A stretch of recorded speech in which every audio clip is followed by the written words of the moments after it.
would like to, you can sign up for that anytime during this squad. That way you can jump ahead. If after game 1 you already feel like you're not going to make it, go ahead and come see us. We'll get you signed up. That squad, Desperado will follow probably about 30 minutes after the end of this squad, just to give us time, give or take a few minutes. Once again, 6 games. You guys are going to be going left lane will go left, right lane will go right. I don't know your move yet. I'll figure it out while you guys are practicing and remind you. Also, if you have any friends or family at home, please make sure that they hop on Bowlero TV so that they can watch all of the action, watch you guys bash your heads in. Have a good time. All right, guys, we're going to go ahead and turn your lanes on for 10 minutes of warm-up. It's my time. It is your time. It's my time.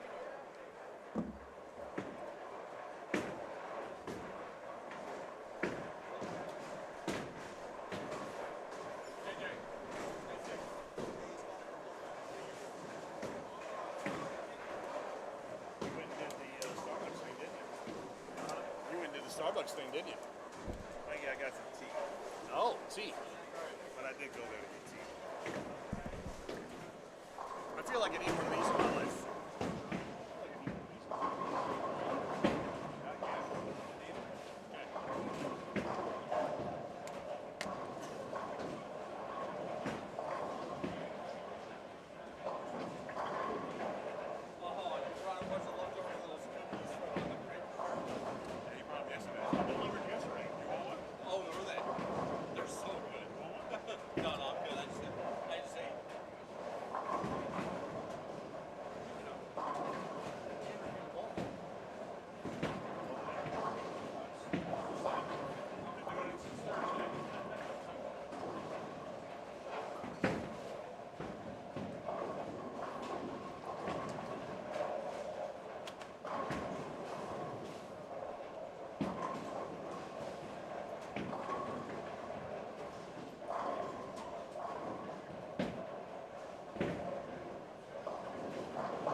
So, making the call or that. Yeah. It was weird because I was like, hey, what's it called? Like, oh man, and I went over and there were like 4 people like, oh, this just got crazy stressful. This game was you wait for all apparently. Oh, they hit. I don't know. That's all. It's so weird. But yeah. It's part of it. So yeah, it's training. There's also All right, bowlers, please hold up on your warm-up. This is your last call to get into any brackets, high game pots, crisscross doubles. If you're looking for crisscross doubles after this squad, you're going to be looking for a long time because I'm probably not going to have the energy to update them tonight, and they will be posted in the morning, along with paying out for those crisscross doubles and the singles as well. Your lane cross, right lane's going to go right, left lane will go left. You're going to skip 3 pairs, bowl on the 4th. Skip 3, bowl on the 4th. So if you're starting on lane 6, you're going to move to lane 14. Or using lanes 5 through 34. Please keep your score sheets where I can find them. I don't care if you're bowling good or bad. Please don't hide them in your backpacks, pockets, back tables, underneath food, purses, or whatever else. Thank you. Good luck. all I was thinking is I don't know what to say. I got nothing. We were on like 5th string running backs. Very difficult. They had 3 running backs that were 100. I don't know what to talk about anymore. That's not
Good evening, ladies and gentlemen. A couple frames inside our final squad here. The final full squad. Want to be clear and specific about that. Again, final full squad here tonight. Because immediately following this squad, we have the Desperado squad. And for those not knowing what that is, Desperado is reserved for those folks who have bowled 2 previous squads throughout the week that have not qualified as of yet. They will have the opportunity to bowl a 2-game sweeper, if you will, to try to sneak their way into the finals tomorrow morning. How'd I do? Was that good? That was well done. Oh, yeah. Yeah, that's what's up. And sneaking in is super okay. Sneaky. Just got to get in Yeah, there. because you just got to get your foot in the door, right? And because pins drop tomorrow, and basically tomorrow's a new tournament. Yeah, I'm obviously I don't want to fast forward, but usually when you get to that next half or next portion of an event, especially like this, where pins do drop, it's a new tournament. It's like match play, or we'll get to match play, but like anytime there's a bracket, like Masters or Queens or something along those lines, and how things get different because the environment has changed, and generally speaking, right, you've got some pretty talented players all in one group now. And those that made it to that point have there was a different level of strategery involved. So therefore, the lanes transition differently, if you will. I think it's really kind of what you're trying to reference, right? And you're right. As a group as a whole, they will tend to break them down closer together, which then creates it could go either direction, right?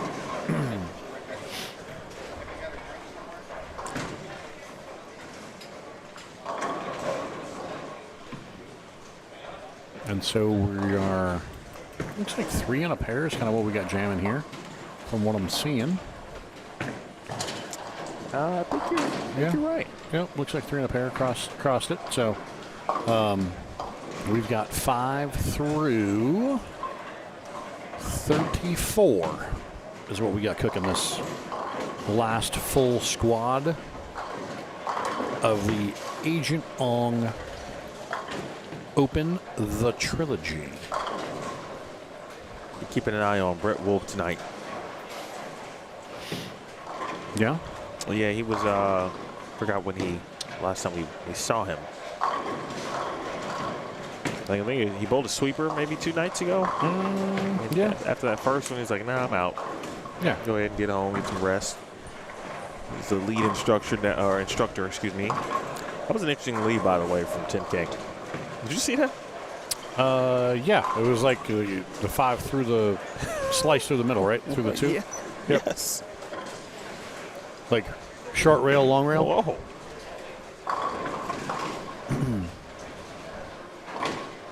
That's interesting. What's he throwing? All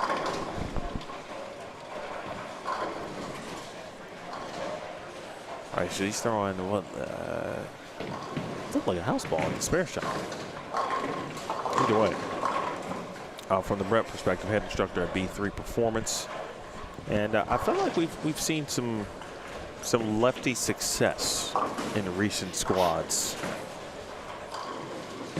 And so he's already. I think that's a fair assessment. He's already off to a great start.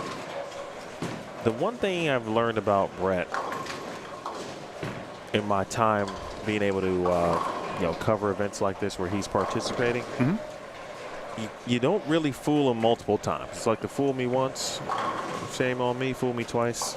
Shame on you. Yep. Like you don't really get to. Hey, fool by the way, him. look again on lane 10. What in the? And you are right. That is a house ball that he's using for a spare ball. With his left hand. All right. Hey, whatever works. I like it.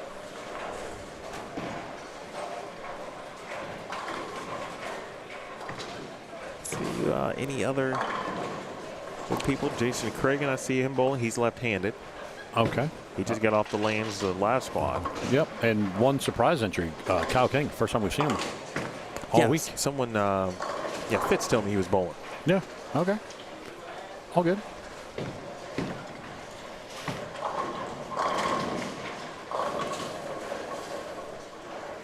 Just the way he drew it up. Brett giving us the yeah, baby. Come on now. Yeah, all of them. He just gives us the I'll take all those I can get. And of course, that's what you're looking for, right? Oh, absolutely. I don't know. Is Kyrene bowling or playing connect the dots down there? Because that's not looking too pretty on that pair. So funny. Stewie came down and asked, was 5 and 6 the good pair? Yeah, the best pair in the state, as we were told. Yeah, it's been solid, as we know. Robert Smith down there, Kyrene Acuff, and Stewie. Stewie, Chris Stewart. And through 6 frames, none of that. Well, Robert has 100.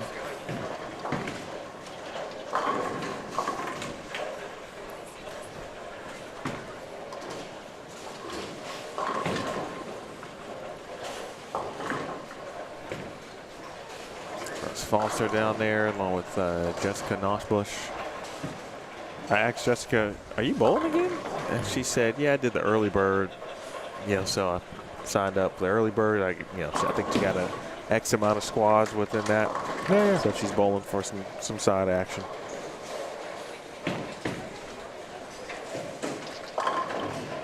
Pretty good pitch by Brett Wolf right there. All right, Mr. Wolf. And I do see way down yonder, I see Derek Acuff bowling, and then I also see Cortez down yonder.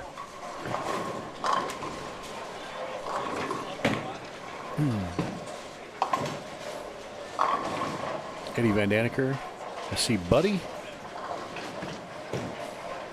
See some of the usual suspects here, right? They're trying to squeeze out this last squad to just find a way into the dance, right? We'll see who's going to bowl this Desperado too. That should be intriguing. I think you and I should bowl. We should bowl the Desperado. Since we've been hanging out spectating, I think we'd have a good handle of things. Maybe might know a thing or two. Because we've seen a thing or two. Well, listen, we do our thing up here, right? And we try to provide the best experience, but ultimately we're still bowlers at heart. Absolutely. And even though we had watched this for hours upon end, we would still somehow get up there and do what we shouldn't do. Yeah, it'd be one of those years where they're like, why did you do that? Well, I don't know. It's not what I meant to do. We said 800 times what we think should happen. Yep. Just like Brett Wolf. Yep. And I'm seeing a pretty decent string over there on 17 and 18. A little rough to start there, but there's a 4 bagger into the 9th in the foundation frame. I feel that's been a sneaky good pair, right? Because every time we look over, you're right. 17, 18, it's just on that's on the cusp of being too far away. Right. But yeah, it's looks like the pair next to it's not. The bottom bowler on the left actually a decent start as well. Brett Wolf taking full advantage of that crossover. And as he said, he was taking all those they'll give him, and catching a little 240 out of the start here. It's pretty good.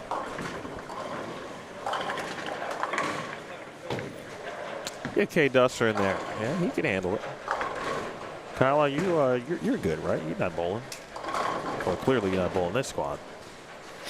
Well, I told you were good yesterday. That's right. Don't worry about that other frame. You're fine. Brandon Dotson on the same situation. And Brandon is someone who has bowled. Shoot, he started bowling Friday morning. Yep. And I think he's bowled almost every squad since. Love for him to make this 5-10 though, man.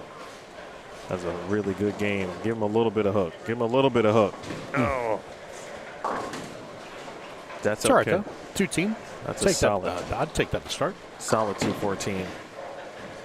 What's that? That's ahead of the program right there.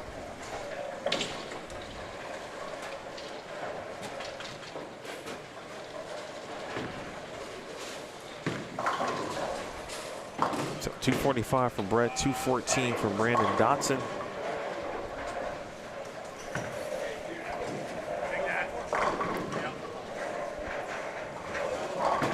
All right, next door. Good look at Kyle King here.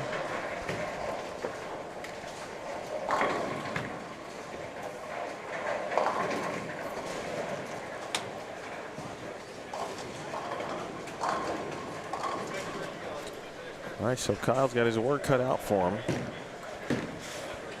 If he wanted to bowl the Desperado, he could. But you need to bowl 2 full qualifying squads to be eligible for that. True story. So he truly is in a one and done scenario. Yeah, he is exempt from the Desperado squad.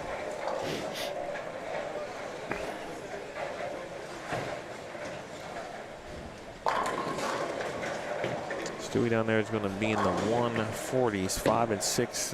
Not that kind. Early on, Mr. Robert Smith, though, can strike to get into the 190s. Is it the cloud? Did you cloud him? That's a strike.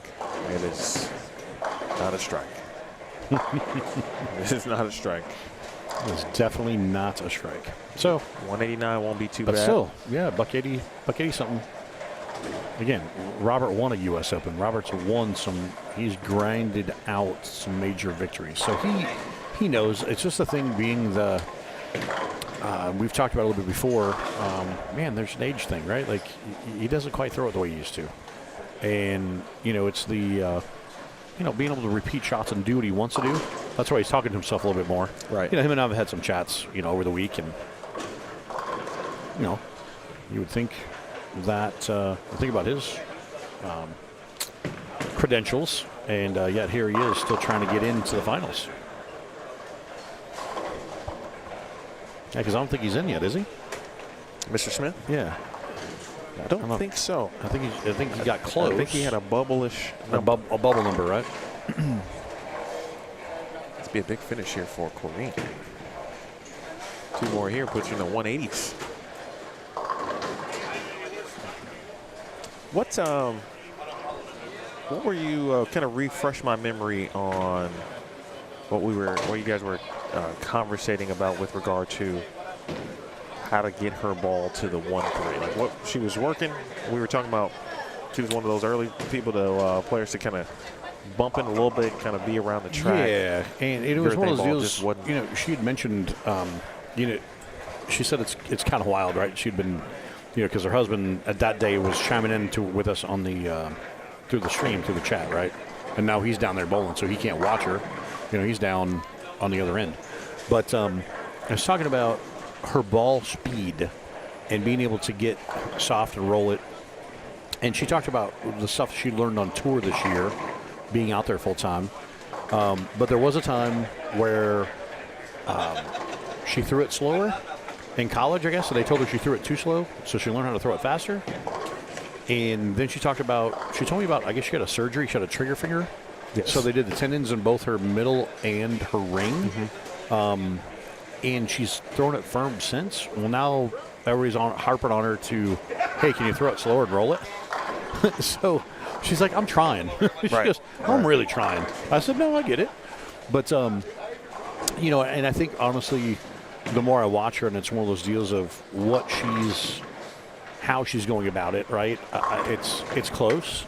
There's probably some physical stuff that could be kind of worked on to get the ball in the right spot, to get her body position in the right spot.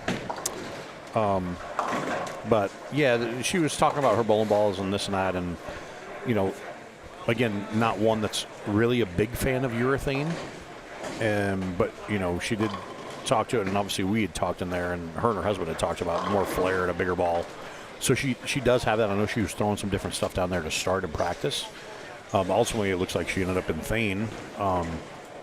But again, and I don't know, is it because the way they broke that pair down, that the high game was 189, or Was it just kind of because we saw that, right? We've seen that pair be really good, but then there was a couple times we look at each other and go, "Man, how did I get so bad so fast?" Kind of no in between. It's either this or this, right? And so it makes you wonder if that is one of the instances. And I guess we'll see what happens when the folks come down here a second time. Over here to our right, we've got right here in front of us, 214. We got a 204 here on 1314. Aaron Yamamoto on 15 and 16, 74. He's got 2-0, right? So, again, I think he's happy with that out of the gate. That pair is actually pretty decent, 190, 190, and 2-0. So, and he was looking forward to... that was 10 back. I think that was pretty solid. He was looking forward to bowling. And he said he was actually going to have a couple of shinier pieces of equipment, too. He was going to roll with that strategy tonight. Cleaner covers? Yeah. Or try to make them cleaner. And he felt really confident about that, which I enjoyed and admired, in fact. Using some strategy other than if it didn't work before, maybe it's not going to work. Well, I mean, he paid attention. Like, he watched Bree. We talked about it.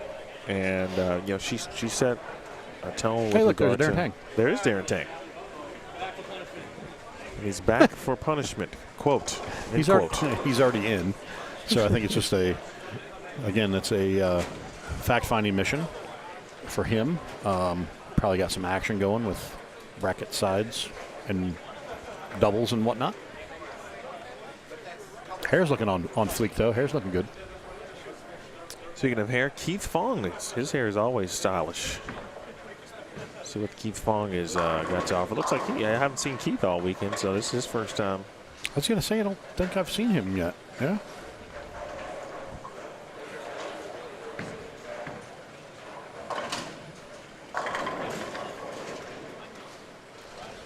Keith Fong, we got Havel over here. Let's see who else do we get. Look at a couple of score sheets.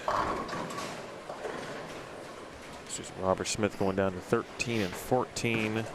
Kenneth Lang.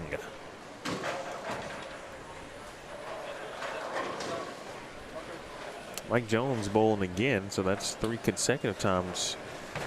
He was 9 over after 4. That was a pretty good pitch right there. That was. It's coming off a pair that Brett just shot 240 on, and both are left-handed. Could be a good thing for Mr. Lang here.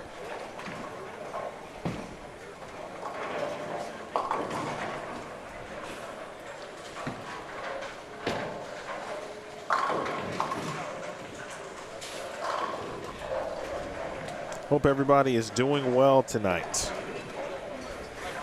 We wish you a Merry Saturday. Oh, I thought you were about to go right into it. No. I was going to say, it's a little early, but... It's still spooky season, bro. Come on now. Still love it. Still spooky season. What's your favorite, assuming you do, or top Halloween, maybe I won't say movie? I thought you were going to say candy, because everybody knows I'm a Reese's... well, I actually did holiday know that. Reese's. I didn't know that. I have a whole drawer dedicated in my fridge. So I stock up this time of year. Obviously, I've now loaded up with pumpkins, and then next will be trees. Because they keep them in the fridge and they last for a while. And then they'll carry me over to eggs, and then, I'm a big fan, huge fan. Halloween movie. I don't know, or villain. Like, are you a Halloween villain kind of dude, or no? Well, I will tell you. So I do have a Halloween tree up at my house, right? Gotcha. So I'm a spooky season guy, and it is kind of a. Currently, it's morphed over the years, but it's currently kind of in a Beetlejuice type theme. Just because that's kind of a easy thing to get these days. Got the big mask up on top, and got the sandworms in and out of the edges of the tree, and then the bottom of it. I mean, I guess she gets into. You're talking horror people, or are we talking a specific Halloween? I'm talking about Halloween. Halloween. I mean, Michael Myers. I was going to say it's kind of like the default to him, right? Because he's kind of the only Halloween character. I mean, you can do a Jason. You do a Freddy. They're not Halloween, though. You know what I'm saying? They're horror. I guess that was what I was asking, right? It's like, all the same. Because Freddy, he's like, it's all the same. Come on, man. It's all the same. You know, bro. Chucky, you know, I mean, what does all work, right? Like, They're all in the pot. yeah. Stir it up. Yeah. I mean, I think Michael Myers is kind of just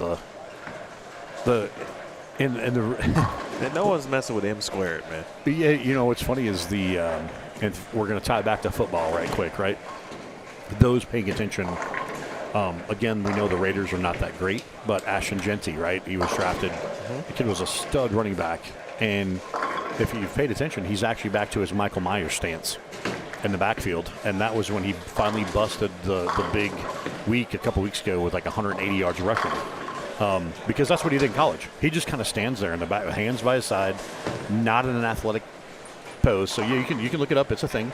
Trust me on that. Yeah, Pete Carroll was like, he goes, about that. you know, I don't know why we didn't do that sooner. I'm like, well, yeah, look what the kid did at Boise State. You know, rushing for 10 million yards or whatever he did, right? But yeah, no, he referenced he's like, yeah, from a Michael Myers stance, man. I just stand there. And then, yeah, people got to figure out which way he's going to go. And it's been working since he's switched back to it, so.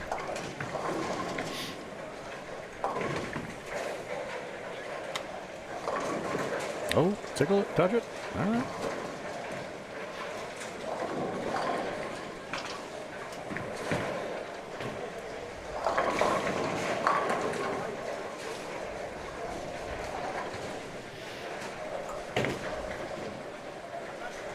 We got to think that with 3 and a pair, we're going to be back to probably a little bit faster clip as far as updating scores. Even though I don't really see Theo anywhere. He's got to be around here somewhere, I would think. Oh, there he is. He's on a low end. And he's starting right there, or 1 and 2? I mean, not 1 and 2. 5 and 6. It feels like 1 and 2.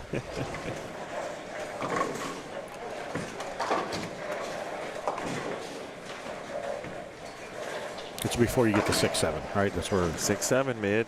he's starting ahead of it. Mid.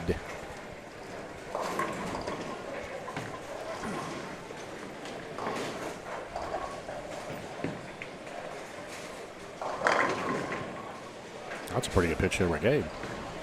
Well, Alvarez with the front 4. As we've done a few times this week, shout out to Mr. Handbone himself, Rob Stone. That would be a handbone. That didn't sound like much.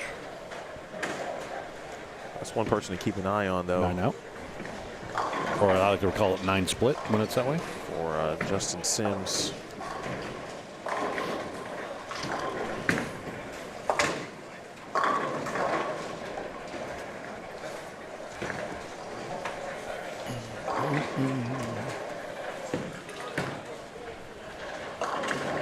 Oh, chips it.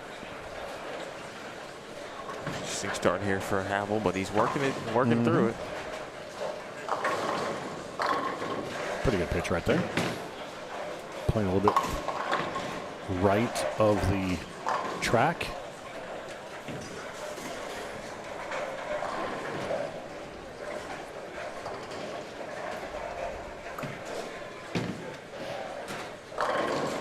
Oh, Messenger to the 10.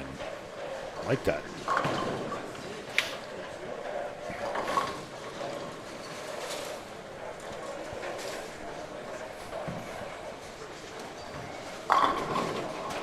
Five in a row now for Gabe.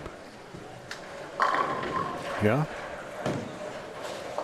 Keith looked like, I'm not sure if he had made a ball change prior to that shot. But that was definitely not your thing. Yeah, it is. Keith Vaughn? Oh, I thought you were talking about Gabe. No. Gabe's, Oh, yeah, he's throwing pitch black. Yeah. No, I didn't see what Keith was on. Carry it. Love his hat, too. It's got the kind of the St. Patty's Day and the ASU baseball hat. I like that. Hook.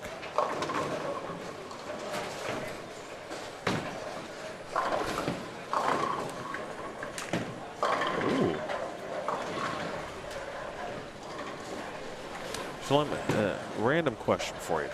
Random answer for you. Have you, and did you, at one point, ever try to, not on a regular, serious basis, but the two-handed form style?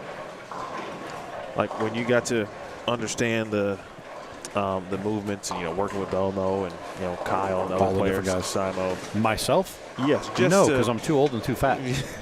And that's a long way for me to bend over.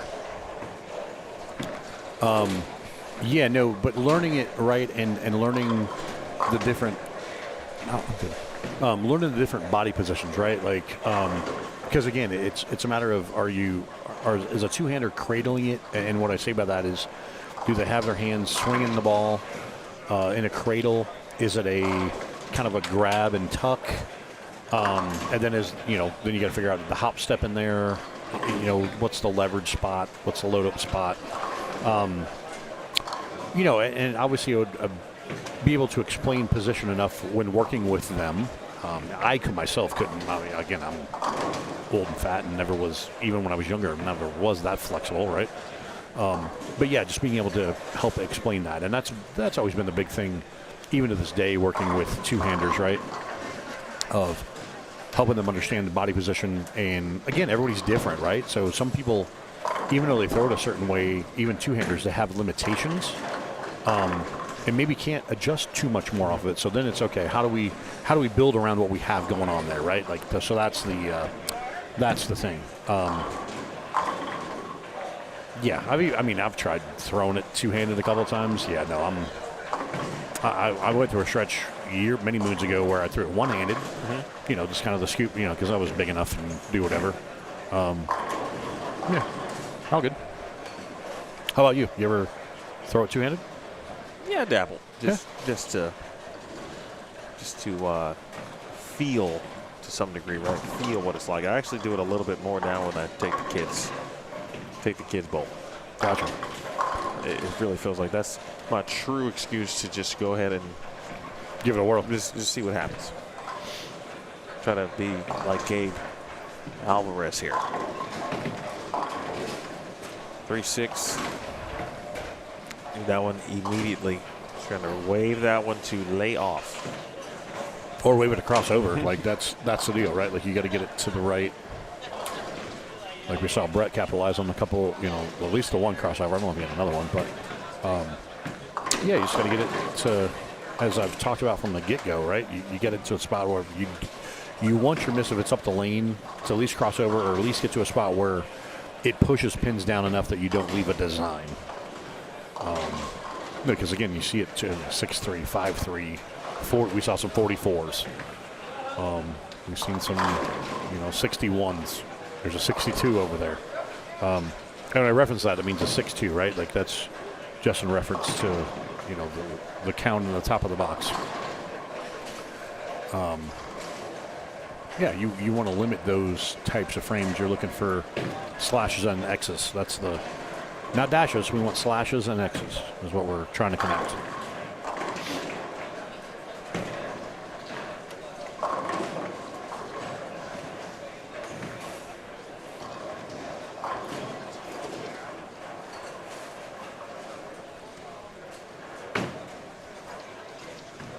Destiny says he just bowls better when he needs to. What's that?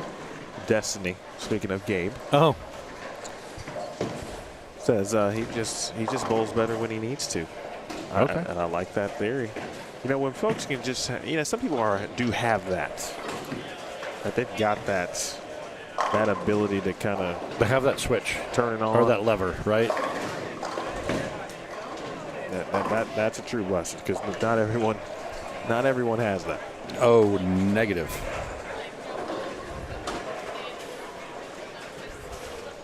Let's get you guys some standings here. I like that for us. Destiny, by the way, congrats on your newest edition. I was talking to Gabe a little bit this morning. To your family. I hope truly hope everything is going well. It's a former junior Team USA member. Mm-hmm. Well, let's throw some standings at you, and I'll update you, or I should say add that to the chat, excuse me. Yeah, throw it up there.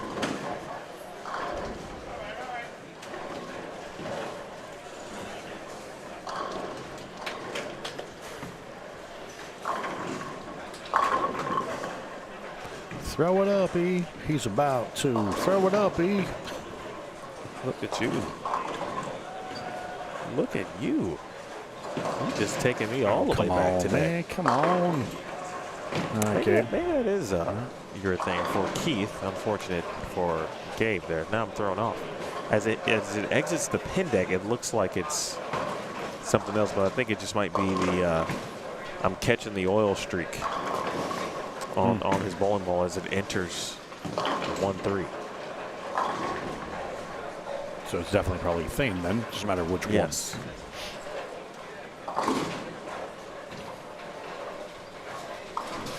Got a chance. Oh. Hit it. Harder.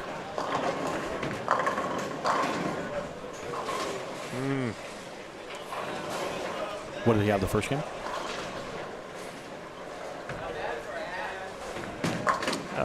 237.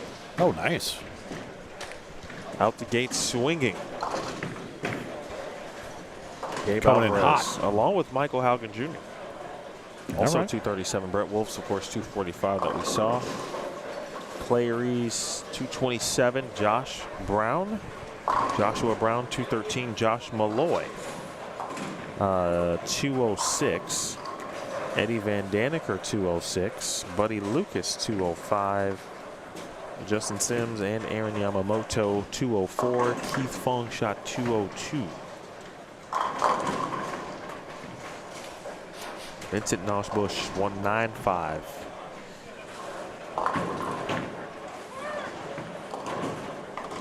Ooh, oh, kidoki.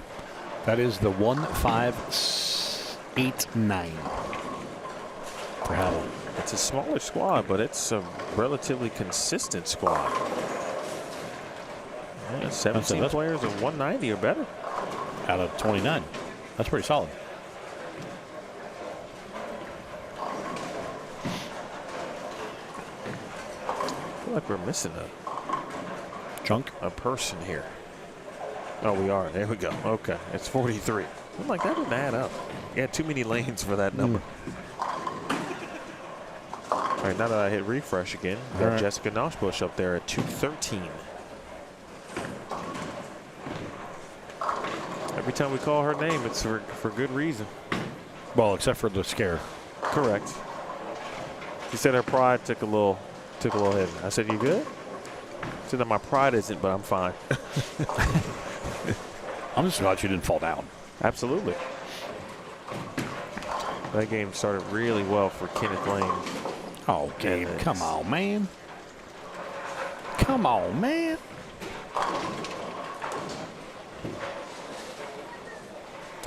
You don't want to, obviously, we don't want to leave those out there. But on the positive side of it, it is above the 200 spot. 237, 224. Take that all day long. For Gabe Alvarez. All day long.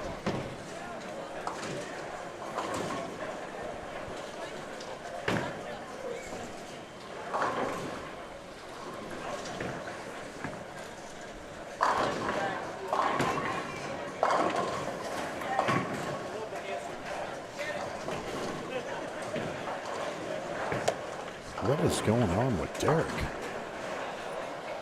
You looking at this over here?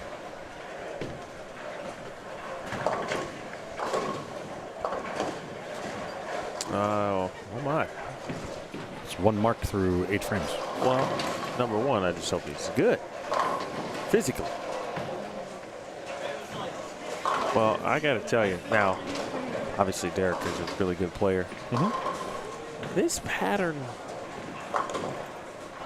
can be sneaky in regards to, you look up and you could have 80.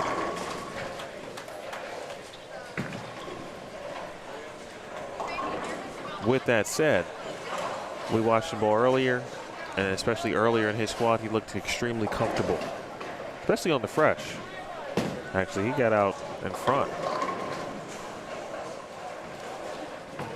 That one got out of his hand. That didn't look comfortable. And of course, now looking down there, Brett Wolf's score. Looks like Brett's got, he's got some splits. He's got 3 splits on the board. And it looks like he just caught a double late in the game. So he, too, is a little bit tougher spot this game.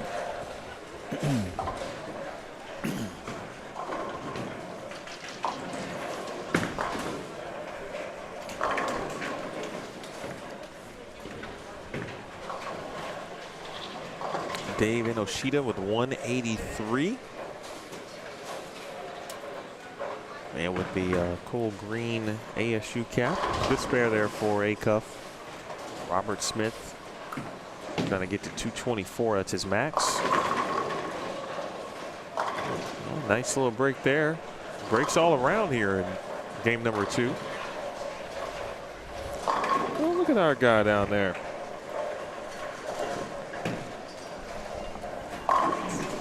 Tyler Hemmings Media. Got himself a good-looking pretzel, though. I'm not gonna lie to you. Is that a pretzel? Pretzel bites. Pretzel bites. Hey, we got some whoopie pie. We got some. That's how you know it's the end of the night. Got a It's like the got a final box? squad. He's asking you. Yeah. Okay, folks. My man's. He's like, oh, okay. Well, he's gonna jump on in there. Oop. Want me to turn you down? Yeah. All right. Turn you down. I'm good. He's going to take a pretzel break, and I'm going to give you a little play-by-play of what we got cooking here in front of us. Down on, let's see where you guys are seeing. You guys are seeing Robert Smith here on the screen. We are flipping down here to the low end for you, or maybe, no? We got a little bit of everything going on here.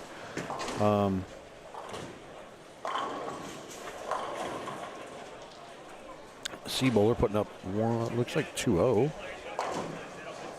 Robert Smith taking a spare. What's he getting to? 2-0 down there? 2-0, 2-0.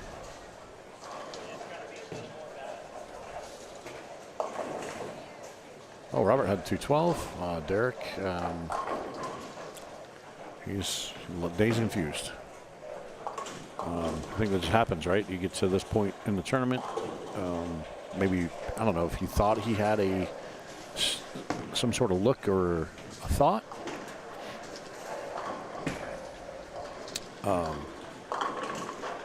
down here to our left. Yeah, okay. Singing out 2-0. They're on 5 and 6. So yeah, we got some 2-0s floating. 205 right here in front of us. 201, 224, 201, 212. Again, just yeah, we got B-Bowler. Was it over here on 15 and 16? Got 230 left, so that's looking pretty good. Again, looks like Brett Wolf caught at least a 4-bagger, 5-bagger maybe there late. So I'm going to guess he kind of bailed that game out a little bit, but it was looking a little rough there for a second. But again, like we talked about, folks, we should get a faster update with fewer folks on the floor. Theo's going to be up and down, collecting those, getting us going. Oh, he's back. Oh, solid. That was a good snacky. Yeah, nice little snack. Snacky snack. There's a couple people walking in that I anticipated to see here bowling. Sorry to cut you off there. My apologies. No, you good.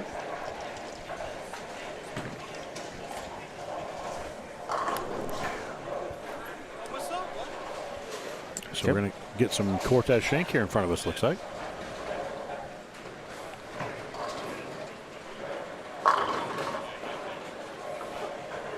It's a good save here for Aaron. Especially after the good start in game 1. Right. Eddie Van Daniker. Eddie V.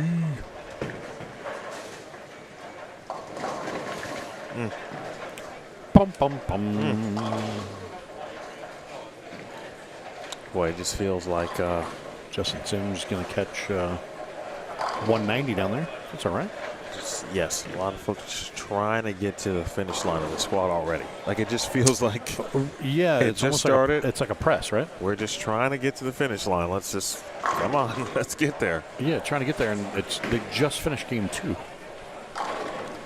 So in case they forgot how this works, they still got 4 more to go. Can you? I know you can press too much. Oh, right? for sure. There's too much of the button that you're pressing. It's Yep. like the easy button. Yep, Just yep. keep pressing it. I wholeheartedly agree, yes. But like, it's a proper way to describe this. Can you?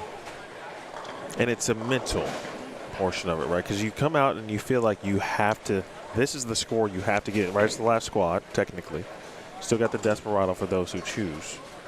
And so the mindset is, it feels like you're just coming out, 100% risk, right? And it just feels like that.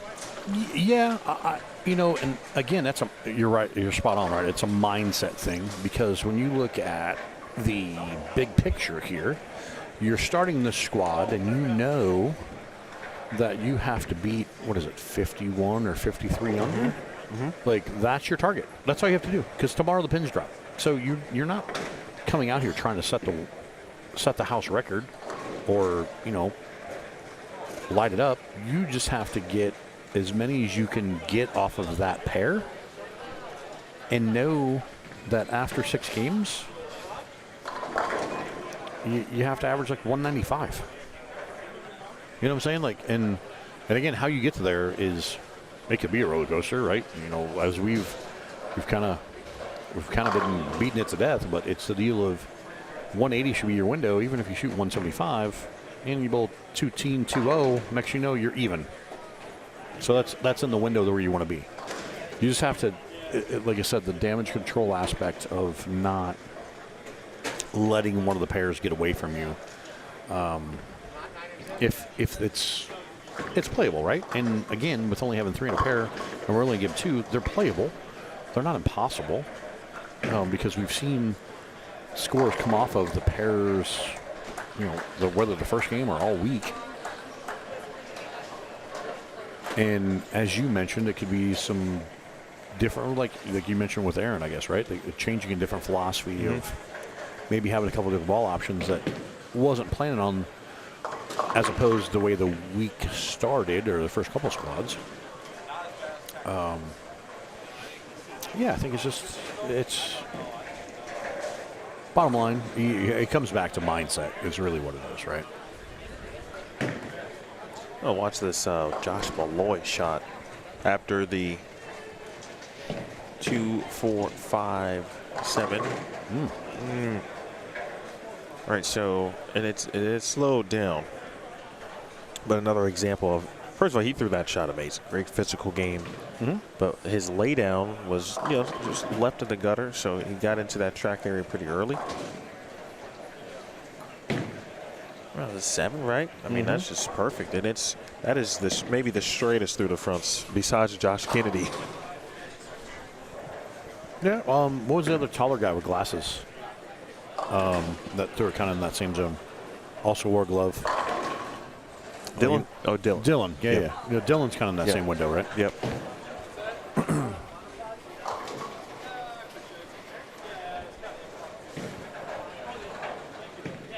Mike Jones. Who? Mike Jones. The Mike Jones. Or Mr. 876 or 878 or whatever he had. 870 lots. 876. Yep. That's lots. I'm going to go find that photo. Just again, the team score again was what we thought was a state record, but I was told it wasn't. But it was, I think it was close. Yeah. Which is a thing of itself. A couple of good questions here in the chat. First of all, thank you, Level Up, for hanging out with us all weekend. And again, thank you for liking all of these videos and subscribing to Bowlstream TV. Surpassed the 10K subscriber number, which is fantastic. Thank you so much. Bada boom. And I look forward to continue to bring you some really cool live streams. And in the future, hopefully the near future, some additional and varying content.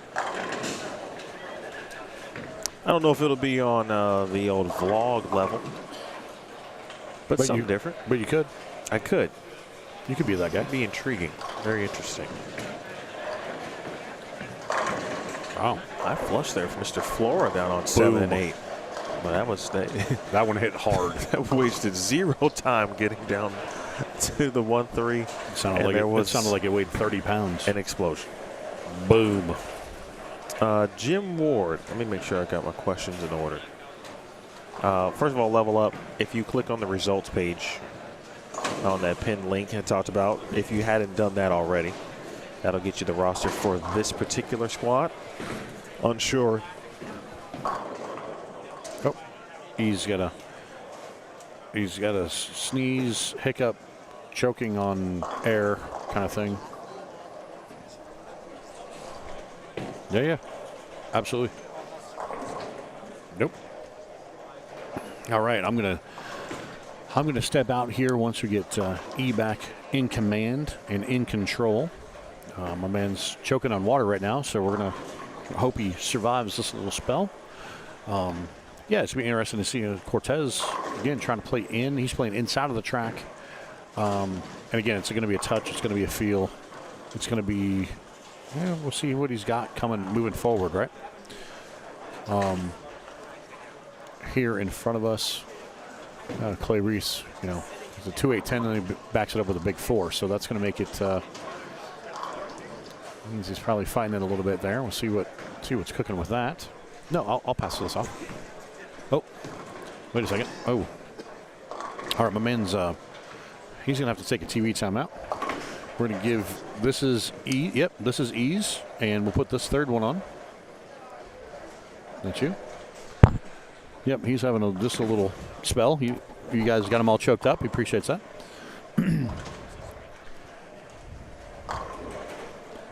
All right. Ladies and gentlemen, we bring to you in the booth none other than the ownership group of the Agent Ong Open, Kathy and Carl Ong. Kathy, we're glad to finally have you in here. We've been looking at this guy the whole time, but about time we get her in here, thank goodness. She's never spoken, so she's going to be really shy. That's fine. You're just talking to whatever you want to talk to. Okay. Yeah, it's fun. You just imagine, we don't imagine the people like around the world that are tuning in, which again, he surpassed the 10,000 spot. We've had reach to Australia, Africa, other places. Oh, nice. Yeah, it's been really cool. So, yeah, he's my man's. We're getting him figured out. He's gonna be all right. Anyway, yeah, welcome in. We're the last full squad. Here we are. How we doing? It's been a long road to the last day of qualifying. Okay. So, all right. But I think as a whole, everything's gone pretty smoothly. yeah. Other than we had the one little, again, it's a maintenance thing. Machines break down, stuff like that. A little hookup there, that earlier squad. Sure. And you just kind of expect those things to happen. Luckily, you had extra pairs to kind of pass along to. But yeah, I think all in all, it feels. I'll tell you what, the turnout's pretty amazing, if you ask me. But that's just my opinion. Maybe I'm a little biased. I don't know. No, I mean, it's been awesome. I mean, year over year, it's humbling to. Sincerely, it is truly humbling to see all these people take a chance on my tournament. Obviously we're in year 3 now. It has a little bit of a history per se, right? It's not a fly-by-night tournament. It hasn't been just put together with fingers crossed that it'll work. I think we have a proven concept now. Yeah, absolutely. And the reason I wanted to bring on Kathy for a minute is she's put up with a lot for having me be able to do Well, this. she just puts it up. We know she puts up with a lot just dealing with you on the daily. Oh, she's blessed. Come on now. Yeah, okay, yeah, be honest. Yeah, thank you. See that? Trust me, we get it.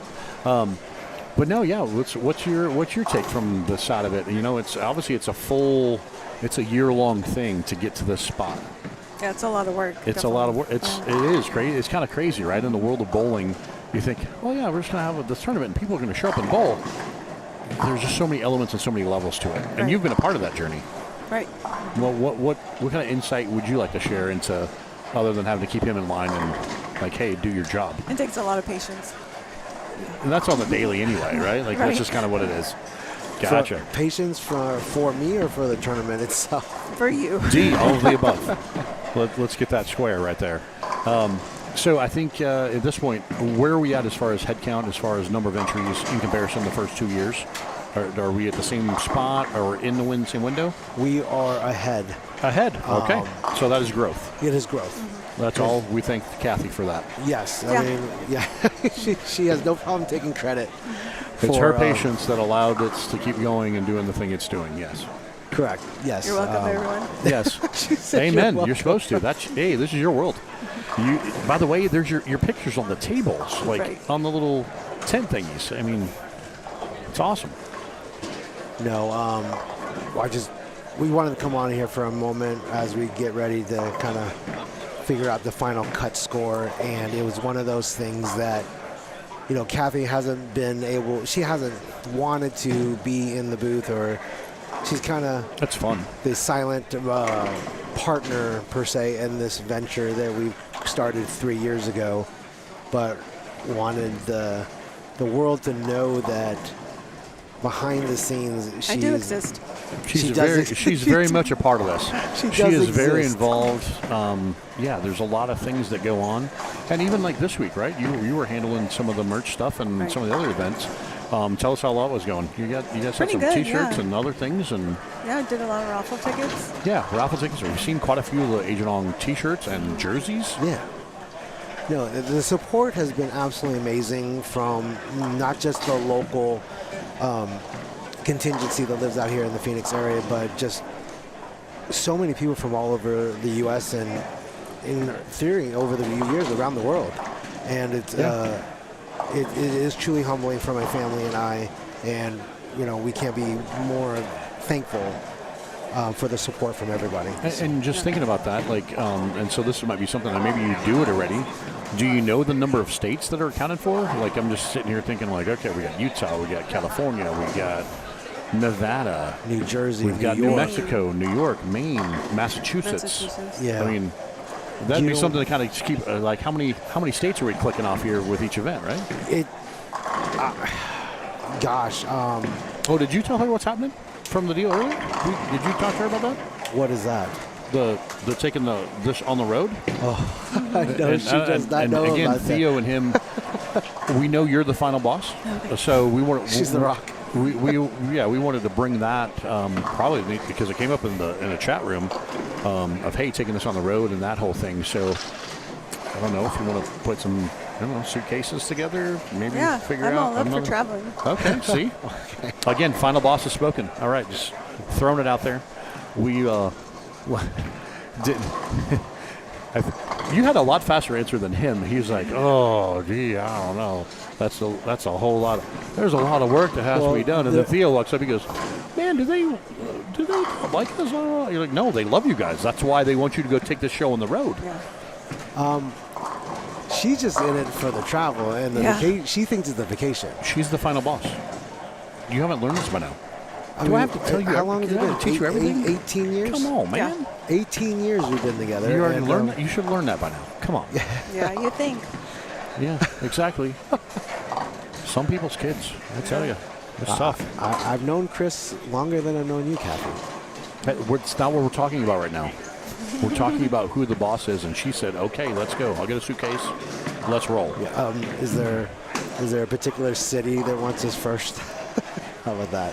I don't know. Well, the way this is kind of panned out, I mean, we've learned this week that Phoenix is Chicago West, so maybe we just have to go to Chicago to catch Chicago East. I don't know how that works. Well, depending on the time of year, that will really determine. I was if just say, that's y'all even live out ever here. a You probably don't want to go to snow. No, I mean, definitely not. No, okay. I don't do good in snow. Not being born and raised out this way the whole way. No. So, but yeah, I think big picture. I mean, we've got the smattering of all skill sets. We've seen some people. Well, actually, some people popping in. This is the last squad. What's kind of been the takeover? Some people.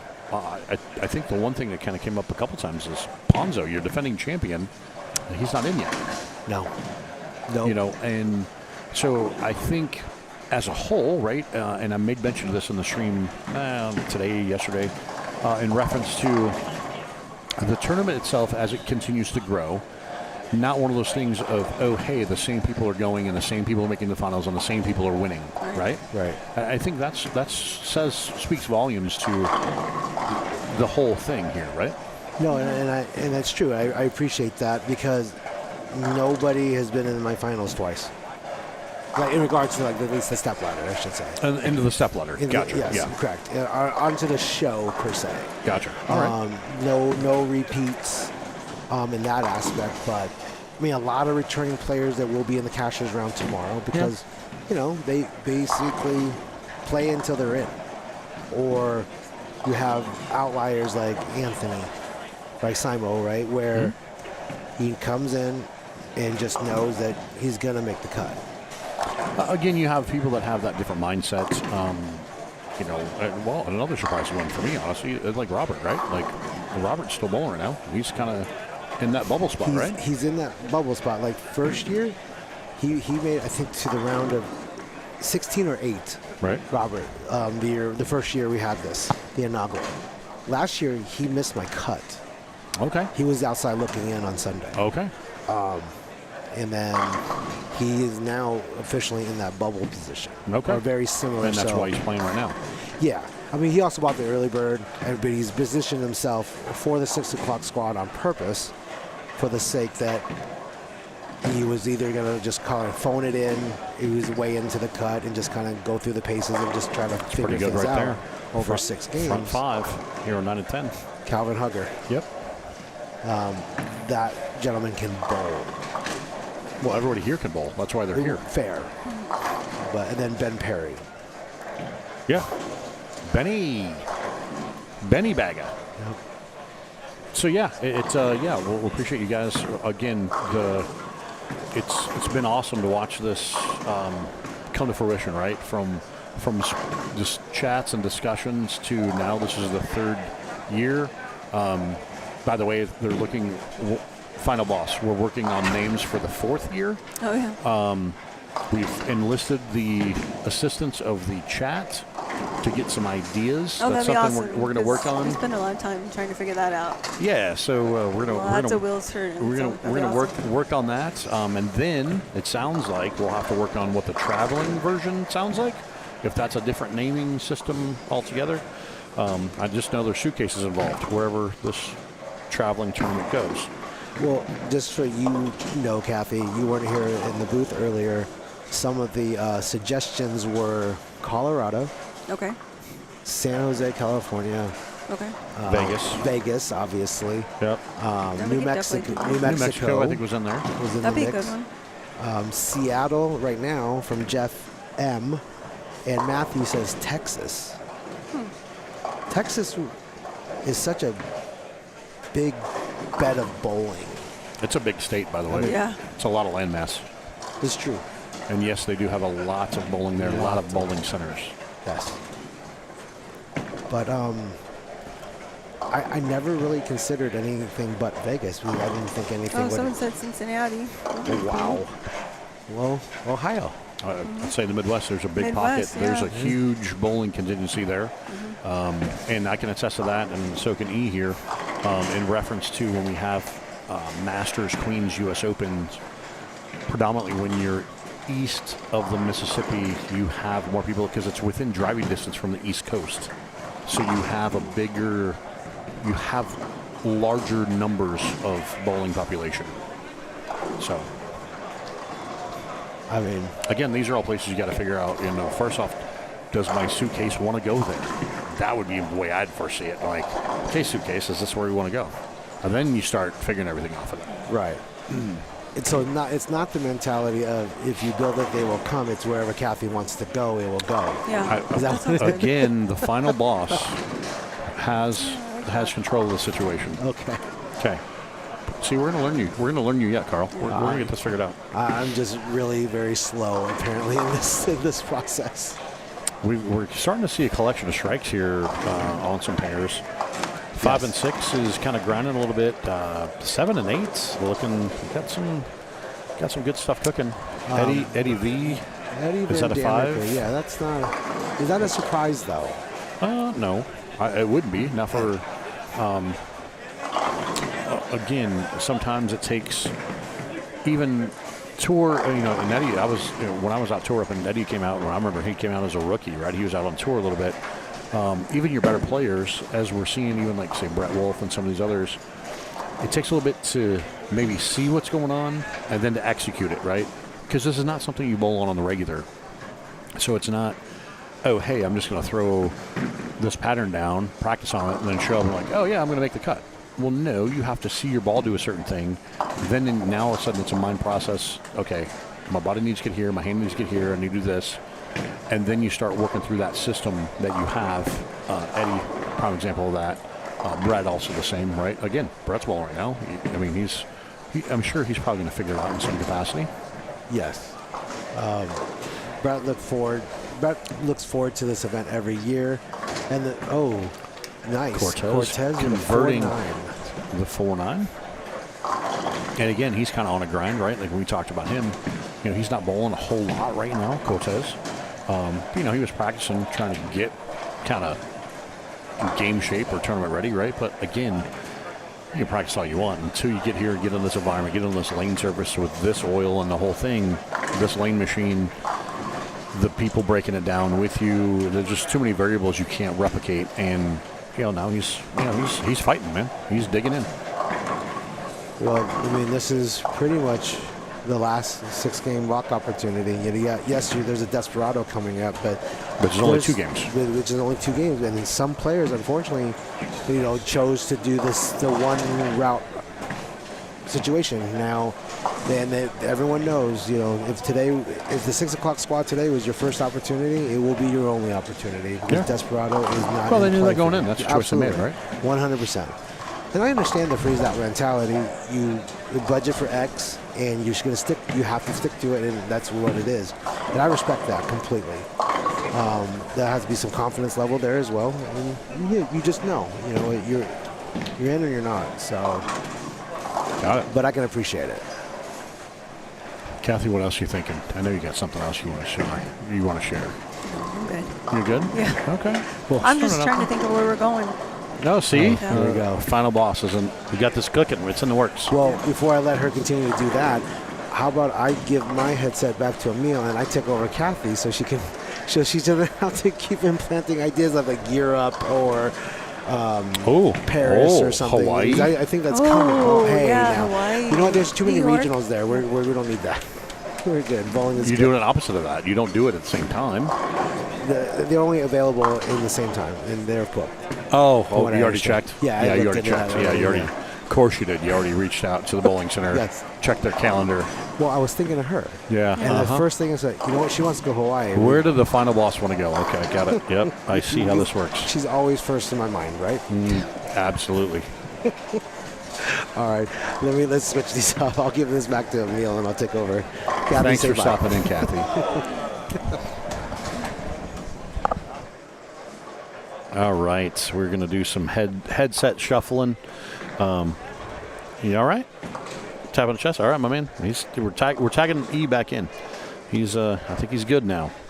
He was scaring us there for a hot second. Didn't know what he had cooking. I thought it was just a brief little instance. It was I think a hiccup and then a sneeze and then a chest pain and then a something.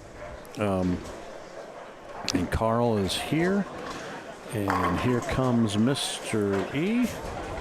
She was so uncomfortable. Why? God, No, it was awesome. She was good. No. She fears that, and that's why I wanted to bring her in the booth, because it's like, you know what? You got to get over this fear if we're going to Fear of continue what? to do There's this. nothing to be scared of. Not the fear of like just speaking in general. It's just when she knows X amount of people are just randomly going to listen to her only, she gets a little nervous. All good. She did great. He did do great. Well, thank you both. And again, she's going to decide where this next event is. She's like, I'm going to go think where my suitcase needs to go right now. We got 2-0. We got Eddie V looking at potential big pop here. 2-team. There's a 160. All right. Excuse me, big shot from Anthony James. I apologize. I think my throat was telling me. Is it time for a Ricola? Yes, I have one. Ricola. Absolutely. Well, I appreciate the fact that you've been working nonstop, both of you, forever. So this weekend. That's how we do. This is how you get through this, right? What happened? Oh, yeah. You're welcome. Did you do it again? Absolutely. When did you bring it up? 4-6. I must have missed it. I just looked up and I'm like, oh, Eddie V's got 240 left. Oh. 4-6. Where's Nicole? I'm going to tell you it's your fault. Well, she was standing right here a second ago. I'm going to have to tell her. She's standing right there. You can tell her. I'll tell her. I'll definitely let her know. Oh, she knows. She'll just go up and smack me in the head. That's fine. Used to it. Side note, speaking of Eddie and Nicole, how long? You've known them forever. A long time. Have you ever been to Nicole's house? No. Like, and you just heard about it during Christmas time? Do you know anything about it? I don't know anything about it, no. So we went to her Christmas party last year. Her house, from head to toe, huge house, by the way, beautiful home, is I think there's 25 Christmas trees throughout the whole house. I'm here for it. It's I'm a big fan of it. That's a lot. I love Christmas, but it's literally like the biggest winter wonderland inside of a home I've ever seen. It's beautiful. Don't get us wrong, but Nice. Wow. I just didn't know if you knew how big of a Do you guys decorator fan she Winter is. Wonderland here, though? Like, does it snow here? Oh, she makes it snow in her home, Oh, pretty much. okay. That's cool. So, yeah. No, beautiful home. It's not a knock on at all. It was more just beautiful. It was envy is what it was. It was Yeah, decoration envy. 100%. Well, Eddie just came by because he's moving his equipment to the next pair. And You told him it was my fault? no, I didn't Oh. say that. I should have. You could have. They expressed his frustration. I totally understood it. Calvin Hugger Jr. Get a chance to finish strong too. Let's see where Hugger is after 2 games.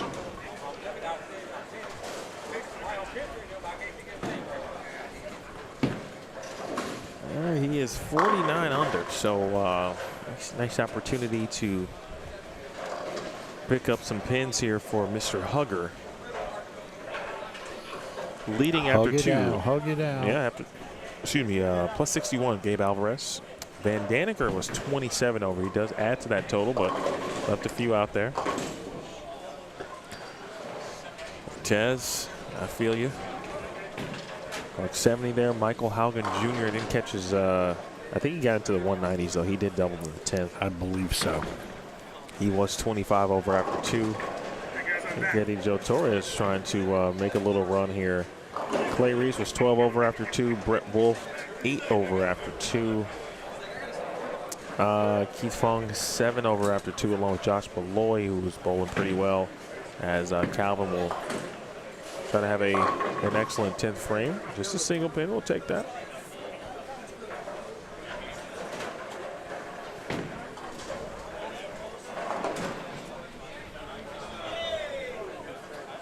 Halfway through this block already.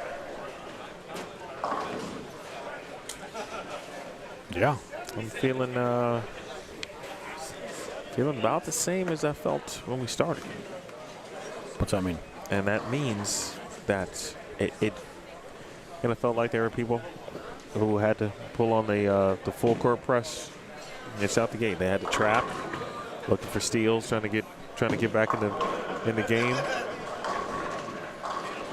And sometimes you can get a couple.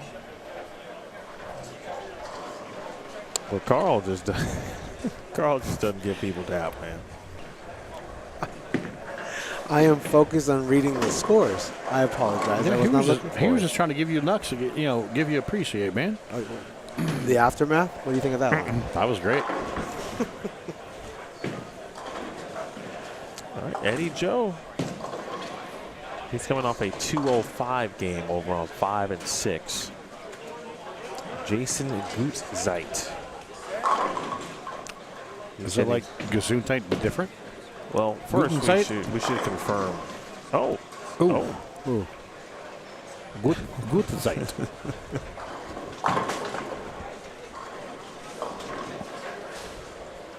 So I'm just thinking about this. He's caught that pair a couple times now. If you're Mr. Jones down there and you have your career high sets on a pair, does it frustrate you? I know even though it's a different pattern, the whole thing, does it frustrate you knowing that you got magic on that pair, but you may never find that magic again? Or do you just kind of keep wishing that there's more there on that pair? You know, I think it's like the return of a great singer, or something like that, right? Somebody who retired, but they were so great that people just wanted one more night, and you give them that one night only. And sometimes when you shoot 876, sometimes it's a one night only. But I feel like he, even as young as he is, right? I think he understands. He's not going to shoot 870. Maybe it's a deal too, where he looks at it and he's like, "Man, I know there's 900 on this pair." And he's going to get it at some point in time. Now, but I'd probably feel like if it were me, I mean, it's not going to be a good luck charm per se, but I'd probably feel okay every time I bolt on that pair. There was this one time where I owned this pair. It's definitely a mindset. It's definitely I think it's a thing, man. Like, it's got to be. But I was just wondering that because, like I said, we've seen him catch it a couple times, and the fact that he's got, I mean, he struck a lot on that pair before, but, is it a positive? Is it a negative? Is it well, there's going to be a day where I can get to 900 on that pair. And then obviously it's not in this tournament, right? Because if it was, he would have already won crate every day for a full calendar year. And we haven't seen that. We've had some folks get close. Stewie with a good pitch right there. We saw him bowl 3. This is his third squad. All right. His first squad, though, he had some stronger equipment. That's a strong ball. That's a special edition Ion Max from Bowl Expo. That's a red, white, and blue one. Really? Mm-hmm. All the way to get those with the pro shops had to place an order at Bowl Expo to get it, and then it was theirs to do as they wished. So obviously he knows somebody somewhere to be able to acquire one of those or purchase it from somebody who acquired one. Yeah, it's a limited quantity. It's limited edition.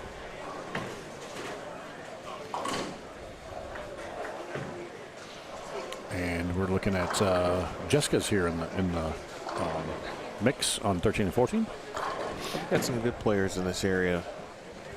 Wolf Haugen down on 5 and 6, along with that's actually a nice thing for Mike. Just in the moment, right? You got some major champions that you get a chance to cross with for a little bit. Obviously, you probably sees them more often than not. And Brett just picking up a washout. Almost like he's done it before. It's a good shot. Tickle, tickle. Tickle, tickle. Tip of the 10. Tip of the 10. She's like, yay. Go me. There were a couple of questions prior to me having just a cough attack. I apologize. It's all right. We're here for you, bud. I wanted we got to get to those, so I'll try to survey the chat back again. to him. Man, I was about to. You had me scared for a second. At first, I was like, oh, okay. And then it kind of, one thing turned into another, and I'm like, Yeah, no, I need about 5 minutes. Hey, walk it off. Walk it out. Walk it out. Okay. Man. What was that question?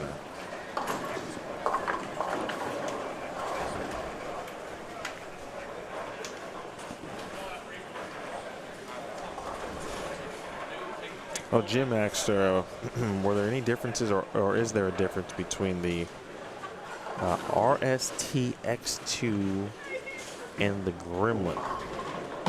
He has the RSTX2, thinking about adding a Gremlin to his arsenal. Yeah, so RSTX2, that was HX plus Pearl reactive. That's a stronger asymmetric, higher RG, high diff The Gremlin is also a fairly higher G, right? It's 250, so it's a point lower, a couple points lower actually, because X2s were 252.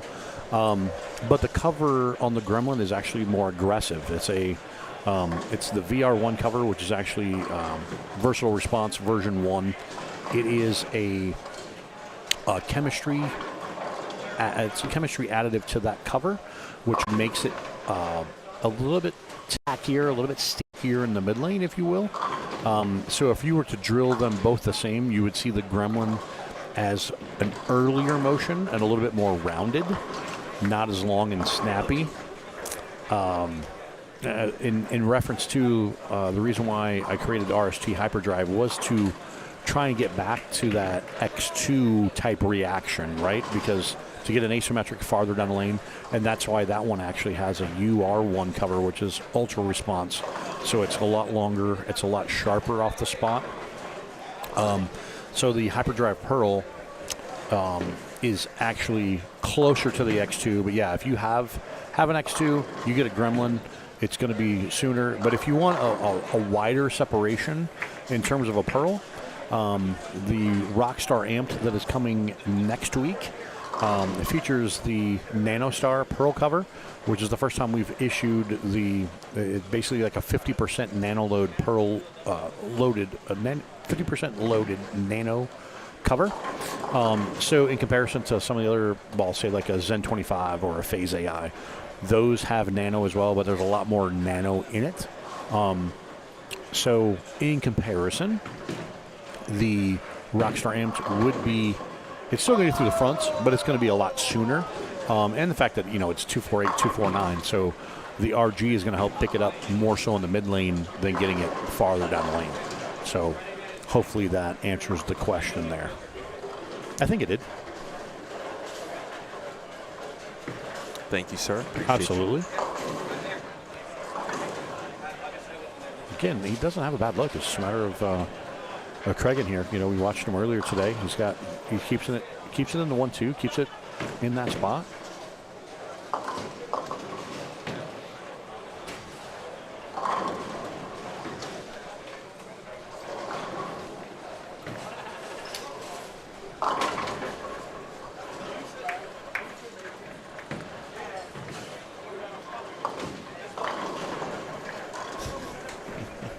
Did he cross his fingers? Both of them. Both hands.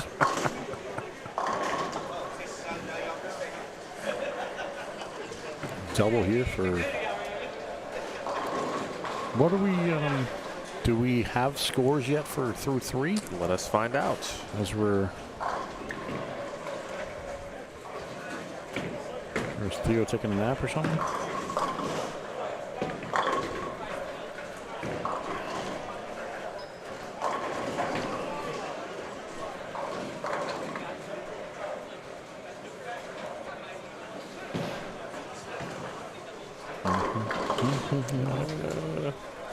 Not yet. Doesn't look like it as of this moment. Okay. I was just asking because we're not yet getting into the 4th, 5th year of the carry it.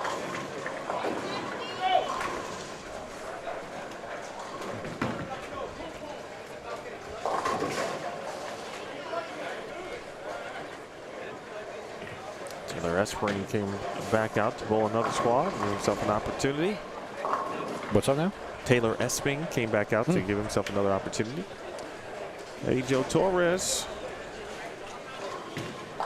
Check in on that group here in a moment. Brandon Dotson, Justin Flora. We'll look at him in full screen mode.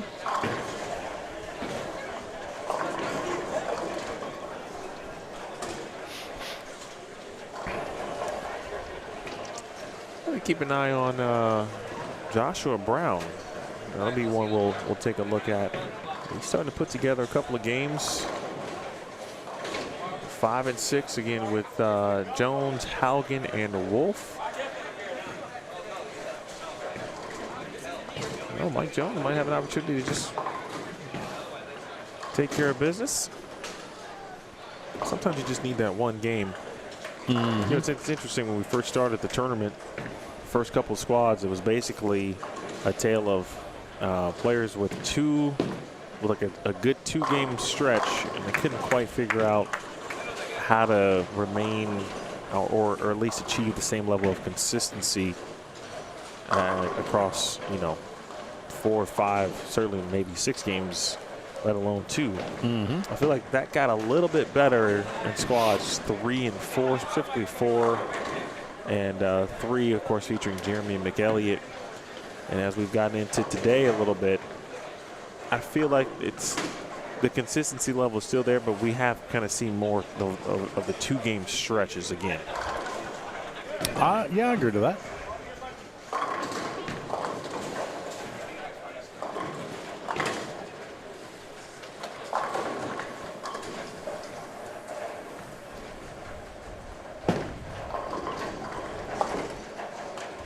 We got some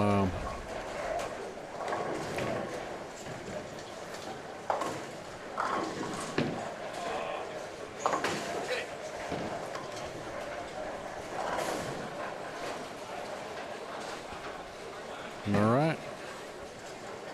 I'm getting some solid games put together now, and again, it's game 4 with going back to 3 in a pair. So I think this is where we see that transition like we did the first few sets, which is going to be good for some and maybe not good for others, which is kind of what we're seeing right now, right?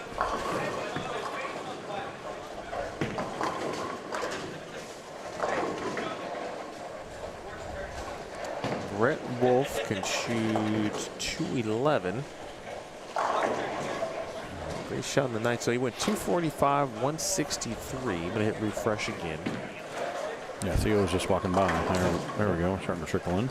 We're working here. Haugen Jr. plus 19. Joshua Brown plus 15. He's over on 7 and 8 right now with a 2-pin to handle.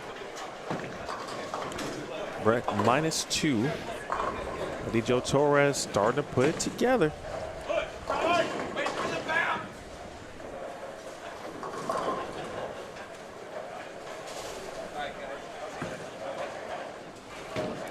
Go next door real quick here.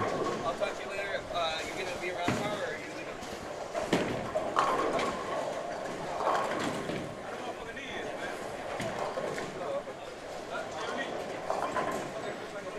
Go next door. Where are we at here?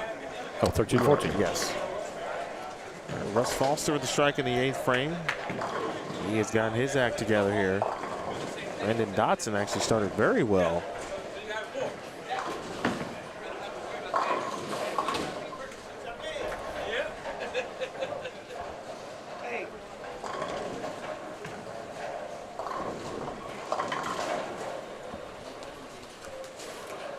Kyrene, she is the bottom right of your screen. Good shot on lane 11.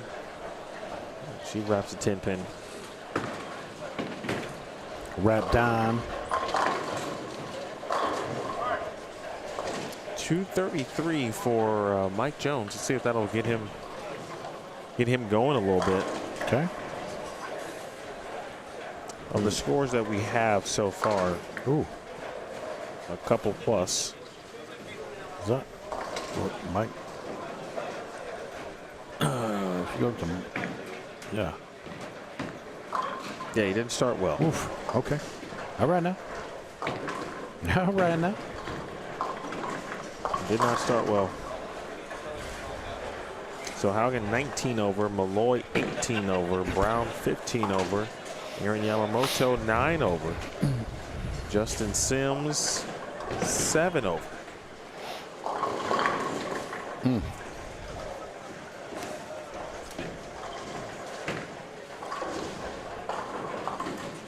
Justin Flora and Kyrene Acuff. Actually, I'm sorry. Yeah, the Acuff and Flora 40 under. Eddie Joe Torres is currently 20 under.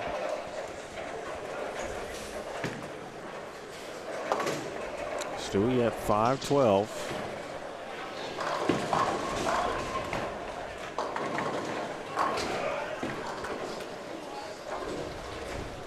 I gotta tell you, this Desperado actually doesn't really look enticing right now. And I'm just talking about it from the lane play aspect.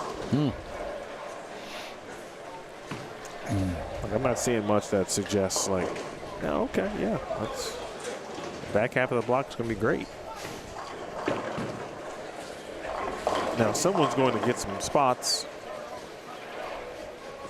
I'm gonna guess at least 20 players are in the Desperado tonight. That might be actually a stretch. I think we get enough for 2 spots though, which is 16 people. It's what, 1 and 8? Yes. Yeah, I think so. I agree to that. I wasn't going to say anything because I was down there. I was catching Cortez out of the corner of my eye down there, and he had 250 and turned it into 220, open in the 10th. But again, obviously that helps him based on what he had. Oof, get out of there, 7. She was about to tell that 7 something. Yeah, what was she going to tell it? I can't say. Oh, this is it's a family show. This is a family show. Rated E for everyone. Except for my little mishap earlier when I thought people were falling down. Sorry about that. Amber, Again. these are new pins.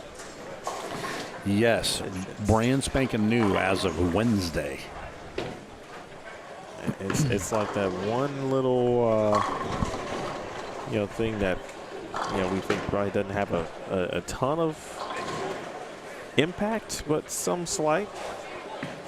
And I started to it hit me yesterday when I saw all of the 8 pins left after seeing about no 8 pins on Thursday. It was just like, whoa, that's just kind of random. It just all of a sudden pop up. I'm like, oh, I wonder if the new pins have anything to do with that. Yeah, maybe a little.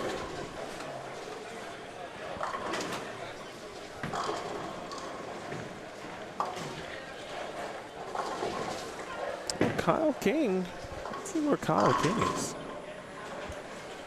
I mean, I will say this about Kyle. Very slow start. Even bowling just 1 squad, he's always got a chance. Yeah, Junior Team USA back in the day. I've seen him bowl more than enough. But, you take some time off last few years. Not recent, but he had some injuries. Back surgeries. Yep. Turned essentially into a gym rat.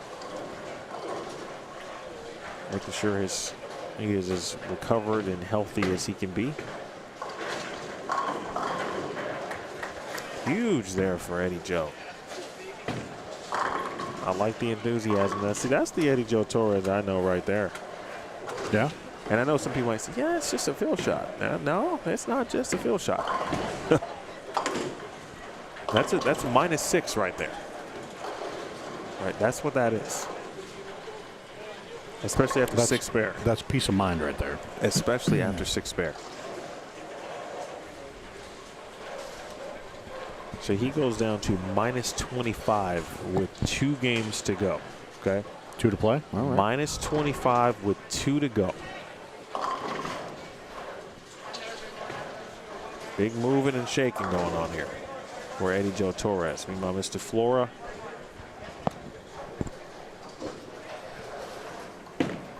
.186. Messenger back in front of it.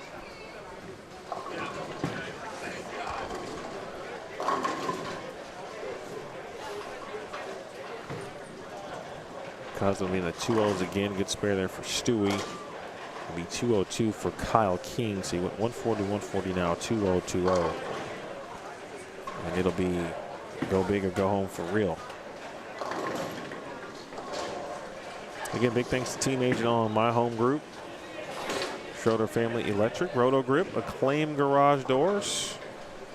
Main sponsors here of the trilogy. Agent Ong Open.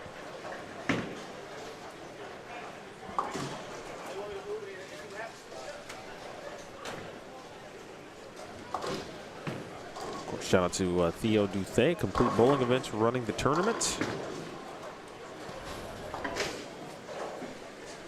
as Carl likes to say.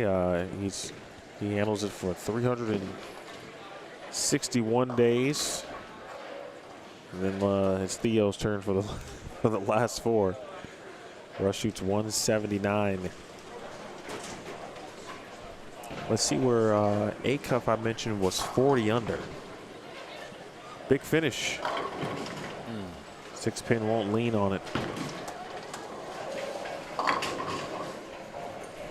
little plaque 10 there. Maybe a dental visit is needed.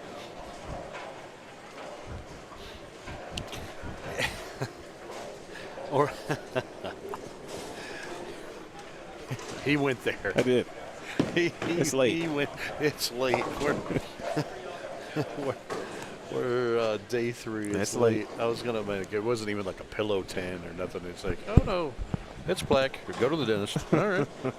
Ba-dum-bum-ch. That was a dad joke. All right, good spare. And you're a dad, so Absolutely. That's your wheelhouse. Waited That's your my jam. whole life. That is your jam. I didn't know I needed dad jokes until I became a dad. Yeah. And now you feel like it's a necessity. Like, you know, it's like they were funny, but some of them weren't that funny. But Yeah. everything's funny when you're a dad. Oh yeah. Because sometimes you just can't help but laugh. You're like, okay, that's what we're doing. All right, sweet.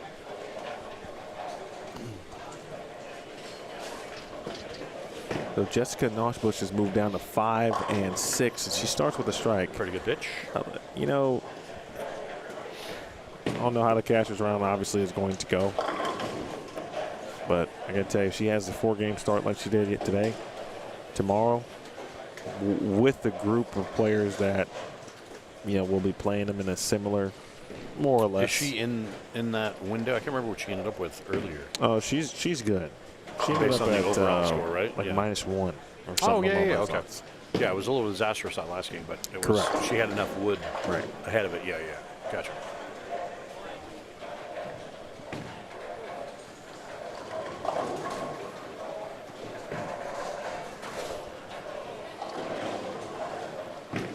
Brett Wolf underway. Looks like Aaron Yamamoto. Oh, wow. Okay. Yeah, that was a good shot. For Brett?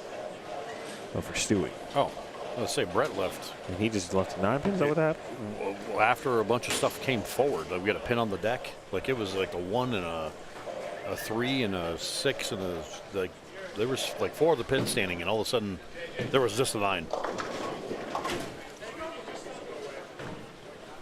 All right. Yeah, just throw around it. That's fine. Just leave the dead wood out there in front. Just throw around it. It's a big double there for young Jason. He's bowling again, but I recall, let me look up his scores again. He bowled, we are now into Saturday at 6. 6 o'clock. Thank you.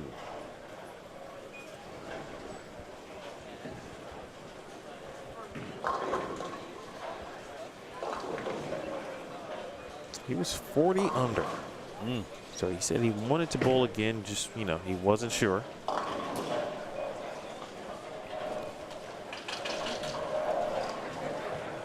Well, as of this moment, number 1, it does look like 54 might be the number. Number 2, there will be currently a tie at 54th. Like if competition were to stop right now. What is that number at? It's minus 58. Okay. Never say never.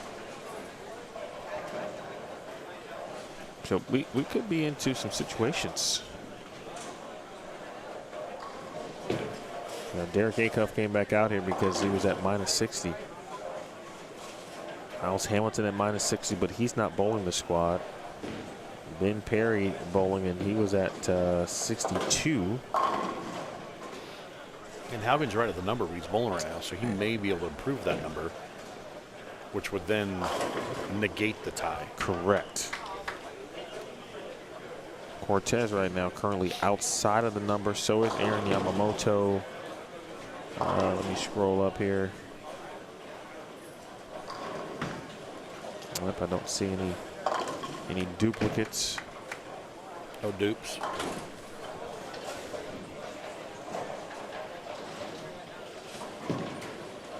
All right, nice game here for Acuff. A lot of patience shown here. Oh, for sure.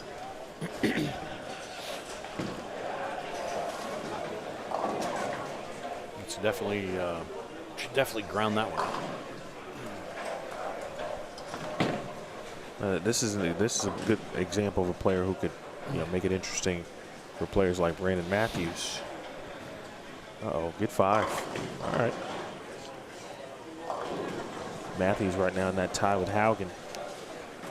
But Brandon I don't think he's bowling this squad. Again, the Desperado could still change some thought processes. Oh, for sure. Nova Core. I hear that actually. I can't wait to experience that. I can hear the sarcasm in your voice all the way here. What's that? He said, Nova said, in regards to the brand new pins. Okay. Amber said you can tell with all the 8s and 9s, and Nova said, yay, brand new pins in the middle of league season. Miles is bowling this squad? Okay, thank you, Steph. I haven't seen him. Well, that's good then. He is right there. A couple of lefties tied at the same number, ironically enough. There's Miles Hamilton right in front of me. How about that? Say Ask his and name you and shall he receive. appears. How about that? No, you're not a wrestling guy, are you? Yeah, but what, who's, It's Joe Hendry. Say his name and he appears. And then you go, I believe in Joe Hendry. how old is that? Within the last year and a half. Oh, 2 no, years. I'm not a recent. It's new school. I'll be honest, not a recent. Yeah. Let's say all of a sudden we say his name and he appears. Boom. For me, I'm still in like that hard 1991 Oh, wow. 2003 stage. Vintage. Yeah. Showing your age there, son. No, 100%. Showing your age, son. I periodically watch a little bit of some WWE currently, and most of all, every now and then we see some John Cena stuff. My son, It's a farewell tour. He's about done. learning about John Cena, right? Got the T-shirt from Old Navy. All right. We ended up watching might have been WrestleMania with the weird finish. Yep. It's kind of It's like, I was 6'7". I was there. It was definitely weird. It was me. Travis Scott. Like, It was super weird. And my son goes, "What happened, Dad?" I'm like, I don't know. It didn't used to really work out like that back in the day, Even son. they didn't really know what happened. It didn't really work like not that. how it was supposed to really, the speed at which it was supposed to go. He's like, he lost? I'm like, yeah, I wasn't actually expecting that. Neither this were was a we. farewell tour. Yeah, exactly. He's still faring well, and he's down to the last couple months.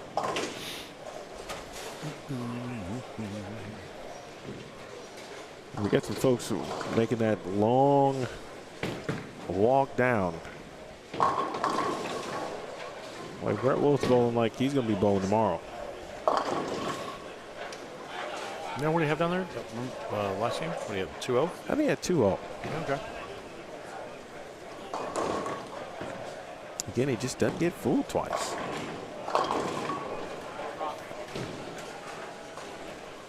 It's very rare when that dude just has a couple of bad squads. I'm not saying it doesn't happen, but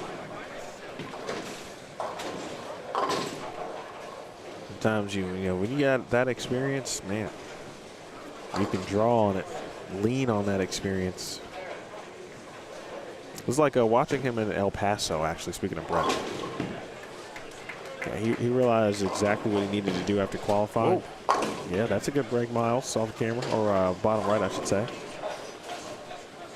He watched Ben Perry just light him up. Ben Perry's bowling El Paso, and could slow down a little bit, get it to circle more, and he just went bananas. Match play.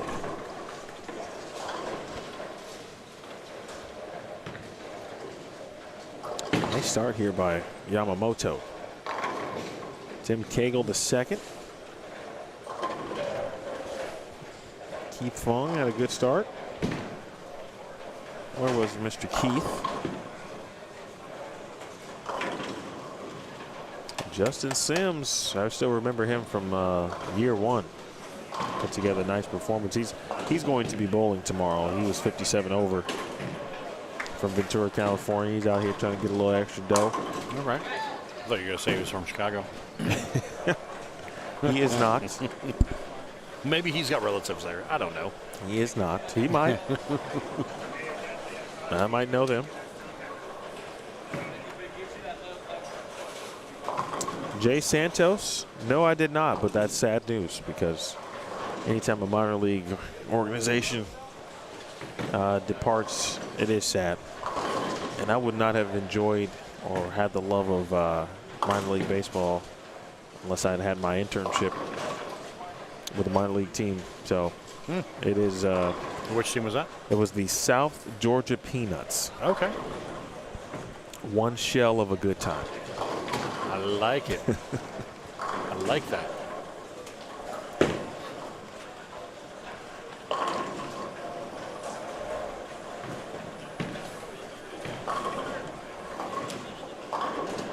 Shout out to Acclaim Garage Doors, one of our great sponsors here at the tournament. Again, along with Roto Grip, Schroeder, Family Electric, of course, Team Agent Ong, and My Home Group. So many additional, of course, to recognize Dude Wipes, Mark Powell, Bowlifi, Brightside Catering, Tyler.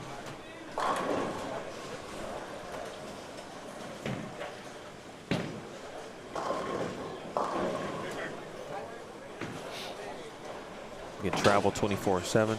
Tyler Hemmings Media, Create Proof Print. East Valley Fans and Blinds, TMH websites, Burke Brothers. Did you try the friggin' jerk yet, by the way? No. Still haven't done it. Where's it at? It's in the tournament office. I need to go do that. Crate Bar, Spartan Link, B3 Performance, Chuck's Painting, O&B, and Swift Home Inspection.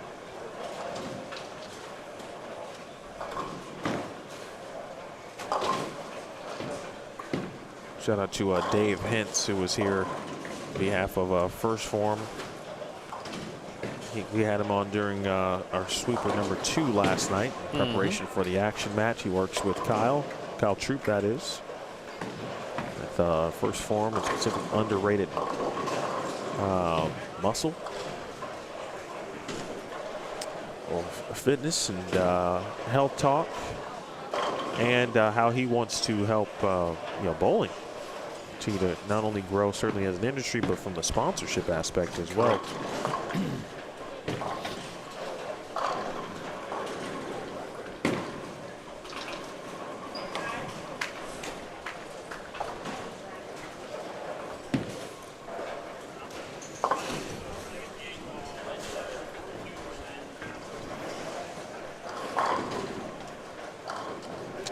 Jay, I appreciate it. But I did not work with the Modesto Peanuts. But that sounds like Modesto, California. Now, correct me if I'm wrong. But I can tell you for a fact that the South Georgia Peanuts have unfortunately been out of business several years. For a long while. Unfortunately. Who knew there was multiple Peanuts? Yeah, there you go. I mean, I knew Mr. Peanut, but, Planters. I didn't know the other stuff there. Yeah, South Georgia had the city was Albany, Georgia specifically. Okay. And they had a few teams kind of move in and out of the city. All right.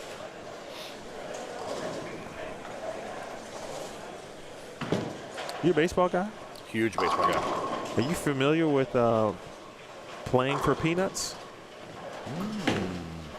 Playing for Peanuts. So what I would encourage you to do when you get some free time. YouTube's? Yep. Playing for peanuts.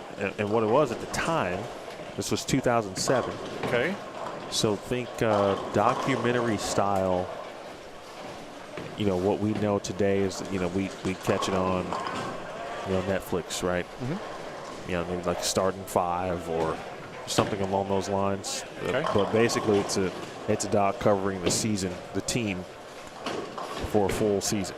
Okay. Wally Backman Yeah. I know what was the manager. Oh, wow. Okay. And he had several, actually, former big leaguers still trying to hang on, right? Yeah. These relationships that he had. So Yeah. some good cats will kind of come in and out. And, of course, a good staple of, young prospects trying to make it to affiliated baseball. A couple did. Gotcha. But it's great. Funny tirades. Good manager stuff, throwing buckets of balls on the home plate. So hard knock, baseball version of hard knocks bit. before. It's got a little bit of that. A little, yeah, but behind the little scenes, bit. basically behind the scenes, and not, Yeah, good interviews, like What we're- front office personnel. right, not what we're getting out of like Banana Ball and the Correct. all No, that much kind of different. stuff, right? Right, much different. But no, yeah, I'm sure there's some old school names are popping up there, and so just glancing down there, Jessica's got what? She got 120 in the 6th, strikeout in the 7th. So again, she's pacing a good game. We got some other folks man, they're putting together some clean games, right? And it's a matter of what does that look like in the end, right? Like, because now we're in game 5. Well, here's the deal, and I just talked about this with Kyle King, and Kyle Wakefield knows exactly what I'm talking about. Kyle King could have a 100. Like, he literally could have started 101, and I would never count him out. See him do it. Oh.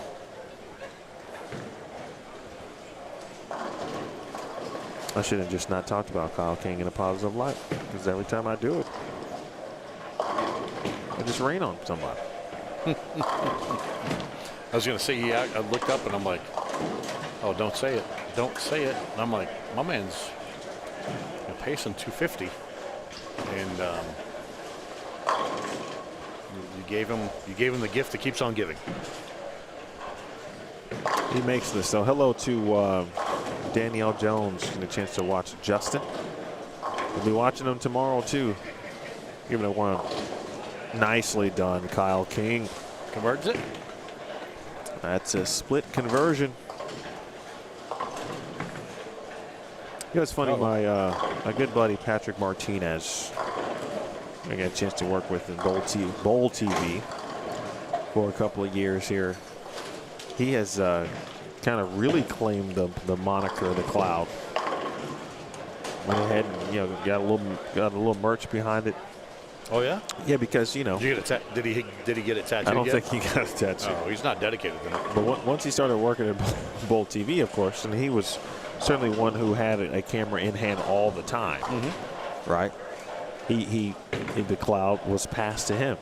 Well, he's kind of turned that into his own little thing, and he's doing. What can the Cloud do for you? He's in. That's well done. That's a little Amazon or Oh, IBM hey, or something that's like a that. crazy split. How about that? Pick up How about again Tim? with a house ball. Okay, Tim Cagle. You get you. That was intriguing. Yeah, that's what I thought too. Yeah. Patrick's in the he's in the DJ scene now, nightlife. Oh. Yeah, he's DJing under the moniker The Cloud. Oh, okay. Yeah, no, it's that's so he parlayed it into. It's serious business. All right, I thought it was like He bowling moved it related. completely away from bowling. Bowling related merch. He's like, all right, I'm gonna just take this and do something different with it. Like, okay. All right.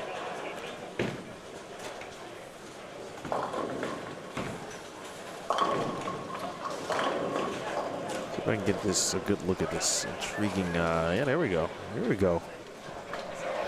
First, Kyle King. Oh, gosh. Mercy. That kind of thing also happens to Kyle King a lot. Like, and the next time I see him, he's going to say, I went back and looked at that A-pin I left. And gosh. Wow. Unbelievable. All right, let's see it.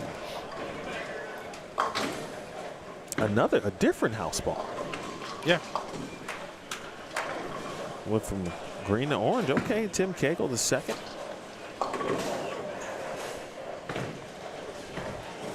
Our guy Sean Nosbush in there. Brett Wolf again. This 13 and 14, very solid. Now, with regard to the standings, let's see.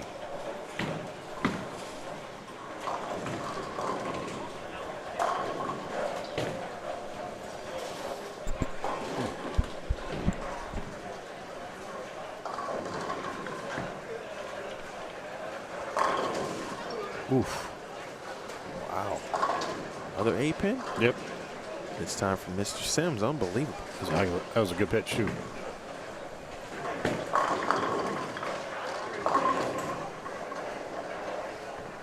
Bing bong. We should have some scores up shortly.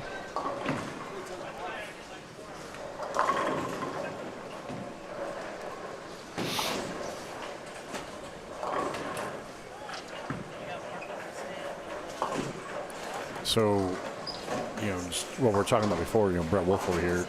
Brett's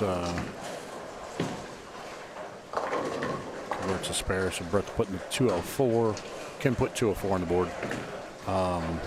Next to that, there's a 201. We've got Kyle King is potentially putting 230 on the board.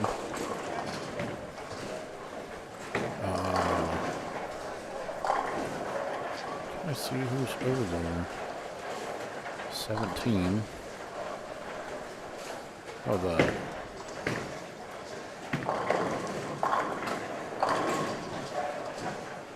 Well, that's a tough 3-9 there for Yamamoto.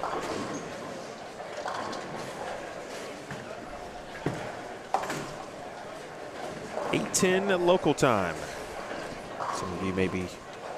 Got a lefty over on 17-18 top left. He's got 240 left to get the first one in the 10th. Is that Kenneth Lang or Yeah, Reagan? the Lang.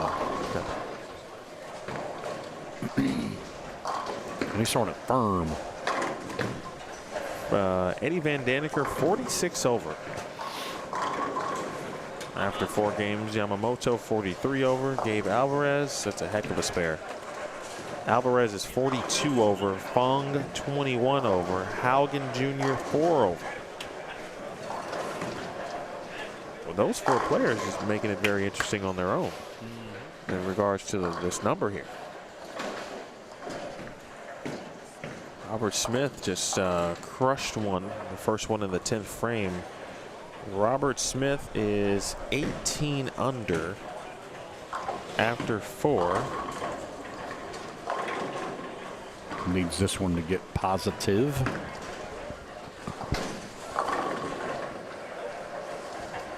And right now he does have a number on the board at minus 47. Okay. So Lang had 230 down there. All right, we'll check him out. That's a good 7. 232, I think.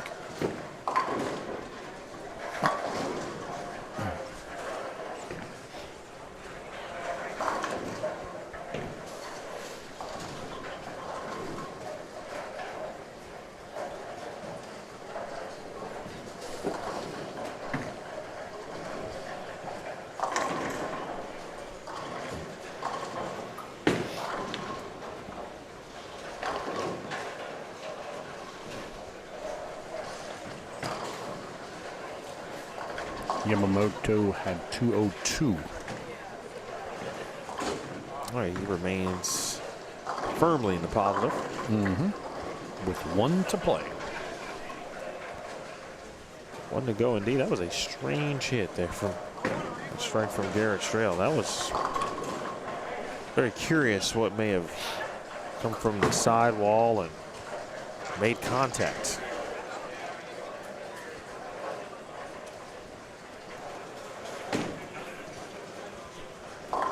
See if we can figure this out here. That's how curious it is. This job by Mr. Sims. Can play. All right, here we go. Let me go slower on this. What are you trying to do here? So something weird comes from the side or the back and just takes out. I don't even know what it was. Maybe the 9-pin. Oh, it hit off the side. Well, it did. Did you see that? Did you catch it? So the 3 went up. And Garrett the saw it sidewalk? too. He's like, what? What was that?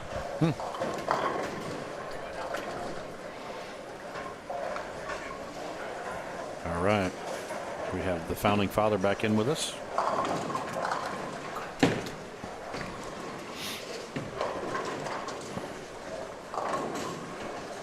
Yeah, I feel like Garrett has tried a number of options, a number of places to play on the lane.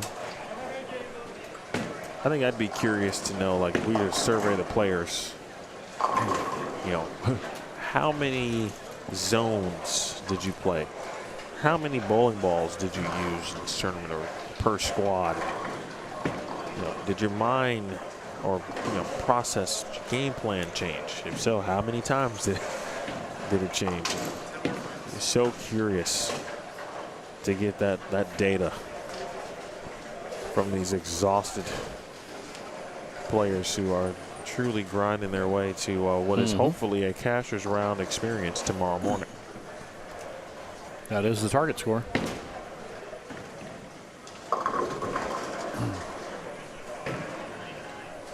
So once game 6 concludes, we're going to take a little bit of time to make sure we tabulate that official cut score.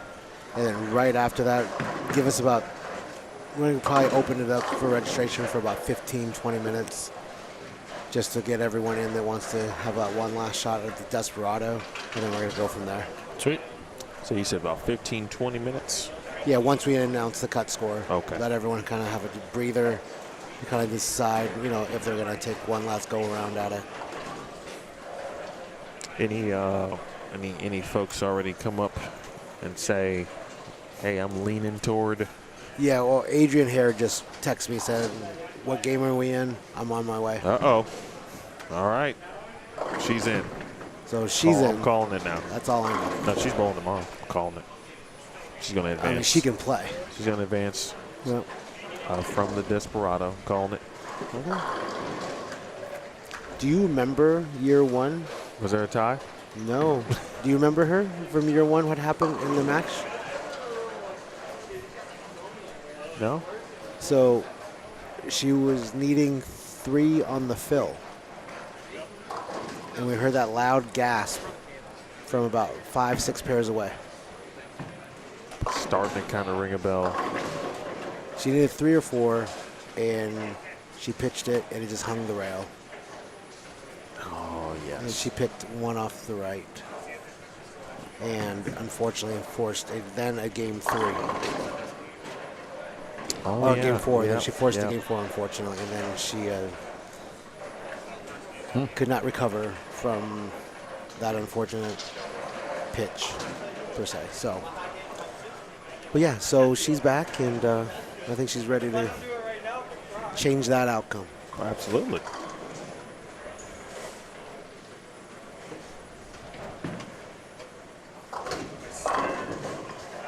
Mr. Sims. That was a well-bowled.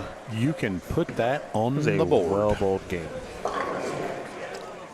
Garrett's going to be at 209. Yep.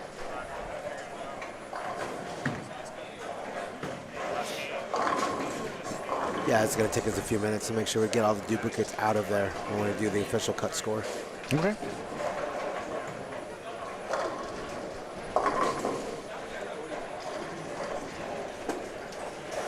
So now that you kind of see going into the last game, any final predictions without actually doing math?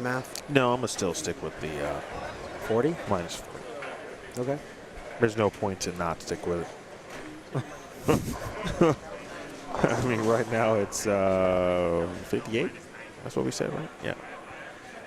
It's hanging around 58 now. There are some players in this squad, the top 5 right now, or the top 4, who did not have any previous numbers inside of that 58 I just talked about. So I think it'll go up a little bit just based on that, and it could be some more players. You know, Robert Smith's already in, and looks like he's going to improve his number. Correct. Michael Haugen was on the on the line Cusp. with you Brandon will. Matthews, and it looks like he's still on his way, although we're not done yet, to improving his number. As we get you to game 6. Boom.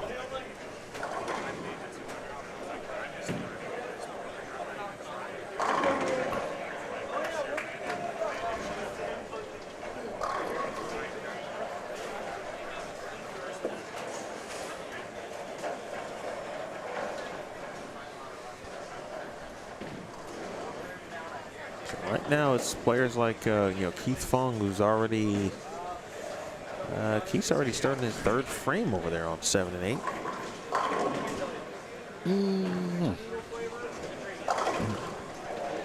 Aaron Yamamoto, I believe, is going to finish over on 5. And he's going to finish on 5 and 6. Eddie Van Daniker looks like he's going to finish on 13 and 14. What years was Eddie approximately on tour? Do you recall? That would have been the mid to that was late 2000s, like 20. Let's see, 07, 08, 09, maybe. Have to ask him, or if you've got PBA. Now, of course, I don't know if they really have stats like that anymore on the website.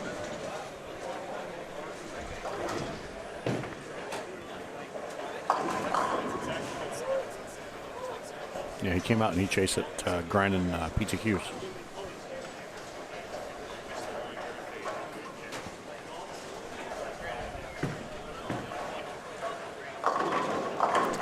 How's our guy Buddy doing?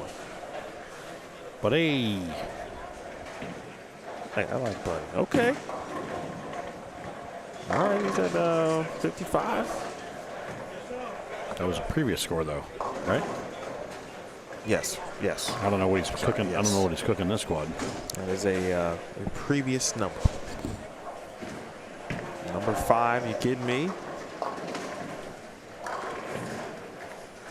Let's see, Mr. Eddie.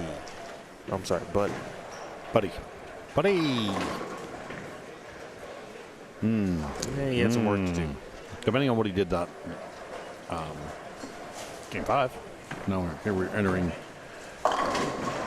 game number 6. Mr. 6. Josh Malloy was really good. So again, Malloy, Van Daniker, Yamamoto, Alvarez, Keith Fung. The top 5 would all put up numbers that would have them in, and then again, Michael Haugen would improve upon his number. Someone like Josh Brown, Brett Wolf. I mean, shoot, I could go all the way down to the top 8. Dave Inoshita. He's in the mix. Oh boy, this is a lot of folks should be concerned at this moment. Never know. Stranger things have happened. Should be some concern. There's a lot of bigger scores coming out of this squad, in my opinion, just with the fact that there's a lot of leapfrogging going on, I think.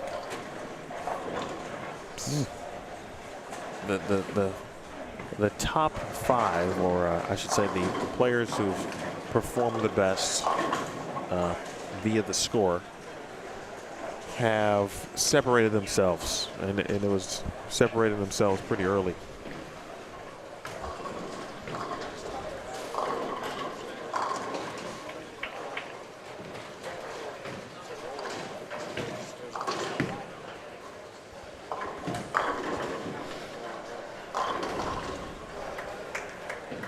So you know we want some of that. He is showing out this block, Jay. I love his game. What's that? Josh Malloy. Yeah.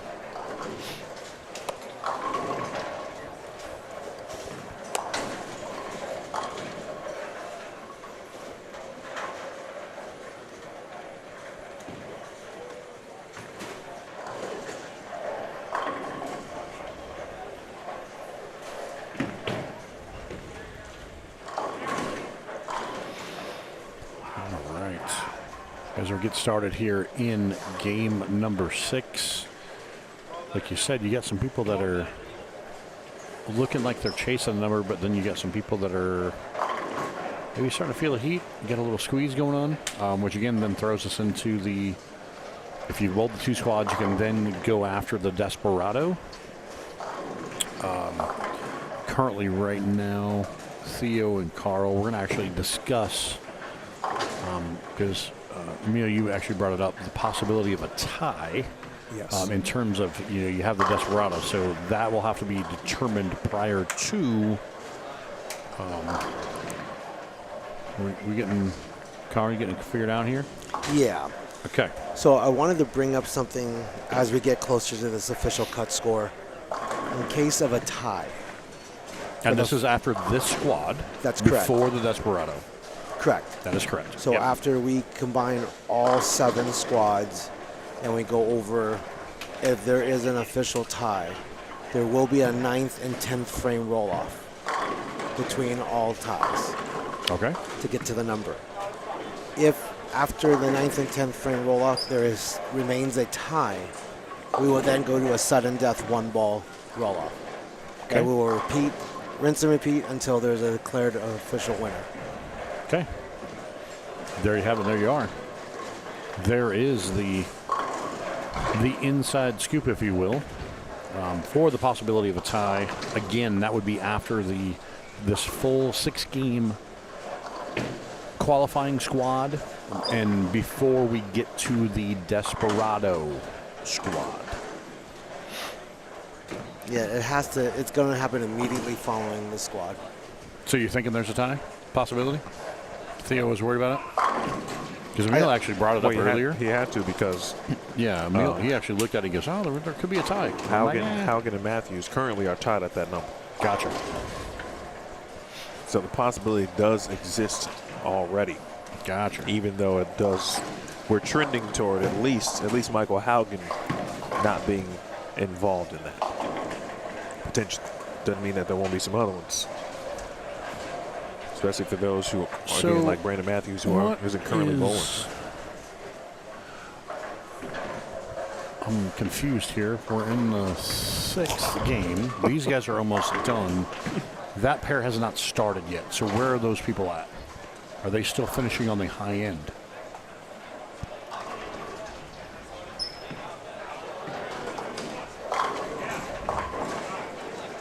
Okay, so we were hoping to be somewhat on time, but obviously we're not on time. We now have 5-6 frames in here in game 6.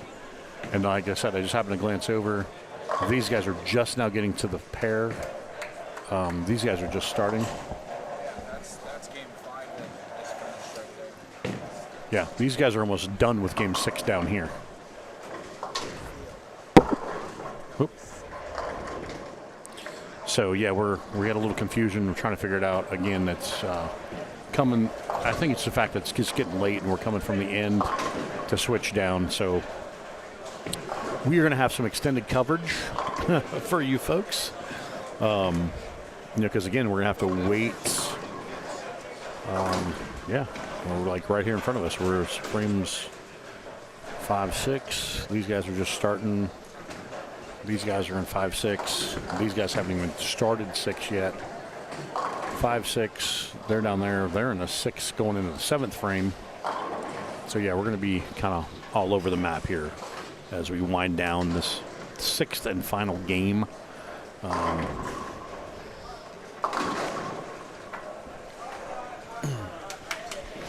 We're here for the people. We're here for it. Oh, I'm not complaining. I'm just saying. I just happened to glance over and I'm like, uh-oh. I was curious then at first I'm like, well, man, did they bowl really fast and they're done because it was the start of the 6th game? Yeah, that was not the case. Well, they threw in the towel. Yeah. No, they're getting there. It's Rocky 4. Oh, they're there. They're there now. Throw the darn towel. All right. Car, you with us? You're back in. Tag, you're it. Yeah, that pair seems to have Hugger, Smith, and Perry. They just arrived. No, that's what I'm saying, right? Like, that's what I just glanced over, and I was confused. I thought that they, like I said, I thought maybe they just bowled fast and they were done, but no, they were, like, there was only 5 on the board, game 5. So now they're starting game 6. Like I said, down here, we're already in the 7th frame, so.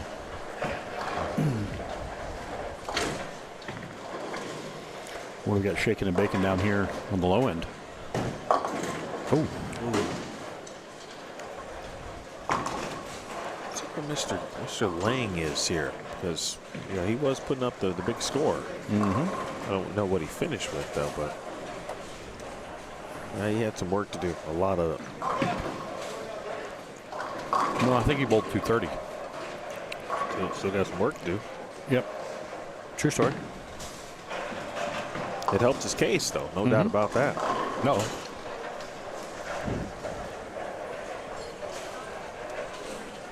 Interested to see where Mr. King is going to land here. Basically, Kyle and Lang here kind of in the same boat. Able to finish game 5 and finish, meaning they get to 250, 260 there, but they each got to 230. So obviously Kyle will need the big game. He'll need another start like he had in game 5. Wow. That's a lot of wood. Okay, Gabe. All right, we see you in the game. Go on to get you some of that.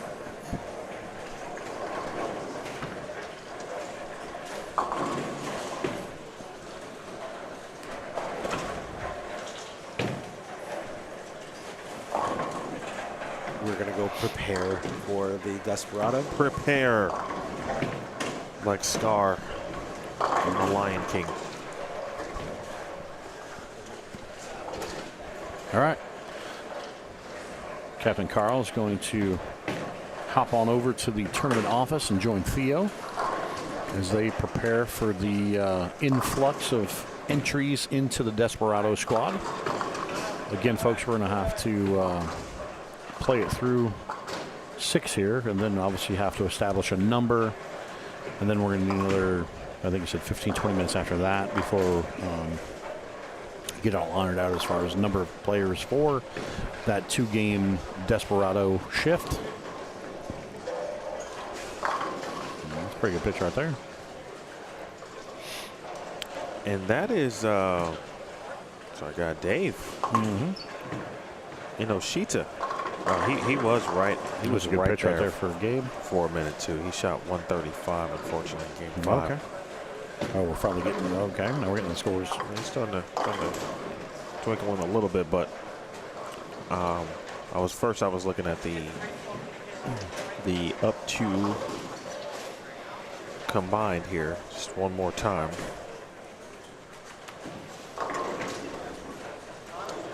But right now, Mike Jones would be in with his score from earlier today. That's probably not going to, Do we know what the actual number is? 54 entries? According to the 54 to the people, line, I right? think it's 54. But obviously, it's a number off of total people. Right. So is that moving one way or another? I think the number probably at this point is accurate as far as how many are going to advance. Okay. Now, what's the number obviously going to be, of course, TBD.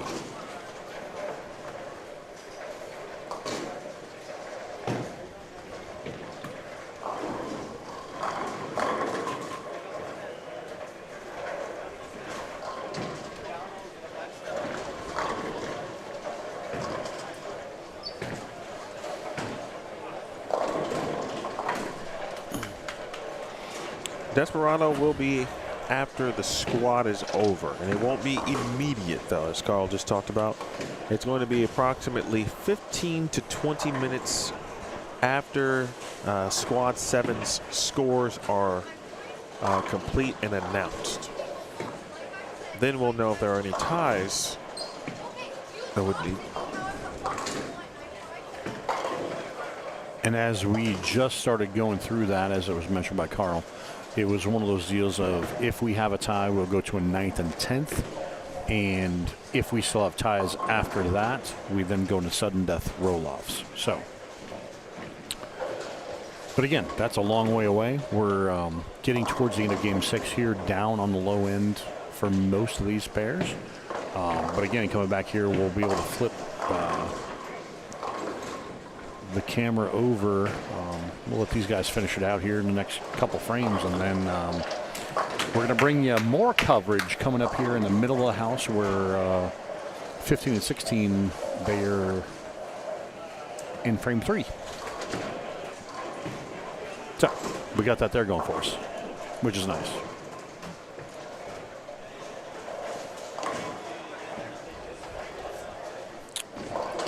Yeah, you're right. Dave he had a little run going there early on, and then the last game not so good, and then a couple splits here this last game. Shaking his head a little bit. Have we seen him yet? I think this is his first. He started. No. This is his first squad. I think so. Yes. Yeah. Gotcha. So he's not eligible for Desperado. Is what I'm saying, right? Like, it's thinking about the big picture, right? Yeah.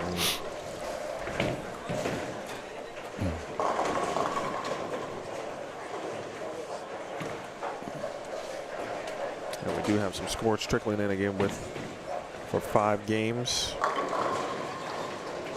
Nothing's really changed here with Van Daneker, Malloy, Yamamoto, Fung, all plus.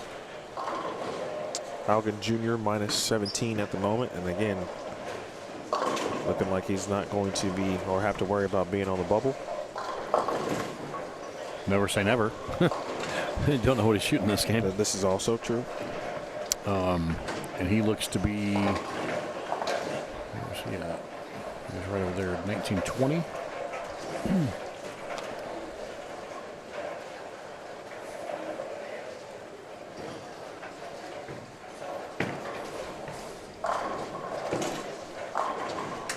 I'm interested in Kyrene Cup score in Game 5. I just saw our spare ball going on lane, so. I tell you who's not quite out of it either. Well, Derek he was just outside of the number at like minus 60, I think it was. But A-Cup's at minus 79. Okay. He needs an obvious big game here. I know he'd love to have Game 2 back. He just shot 235, so. He's right here in front of us, and so it's a deal of he picks that, but he's going to need to basically kind of go sheet.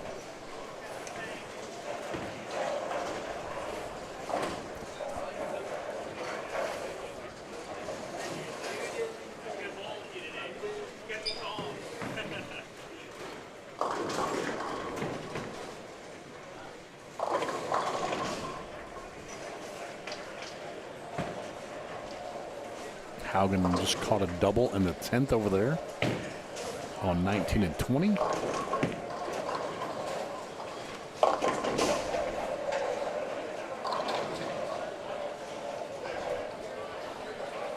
Double in the 10th.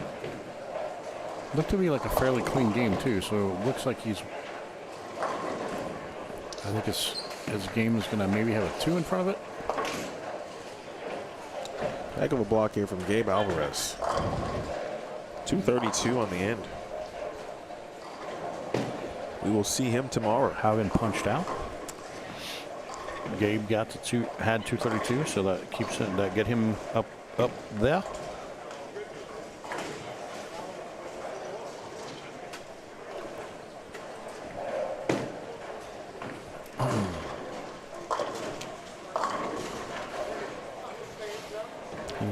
Oh, okay, so he's 29 over, 230. Oh, yeah, 70 over. Sweet.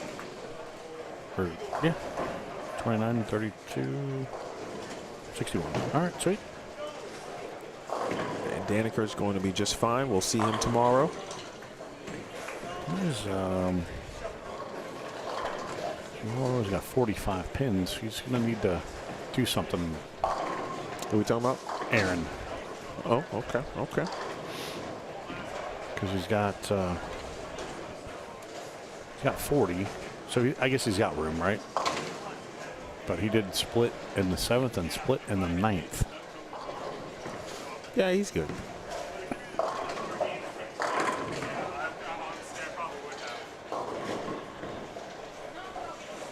I mean, it's not what you want to do, obviously, but Yeah, probably. Oh, He's what's gonna going be okay. there? What happened? Oh, like a double deadwood.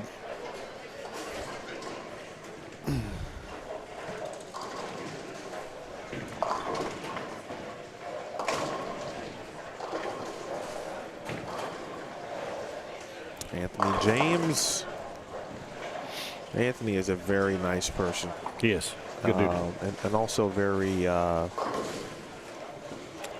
would use the word hospitable to the degree of very gracious with his compliments that he always showers us with. He watches a lot of bowling online and I appreciate it.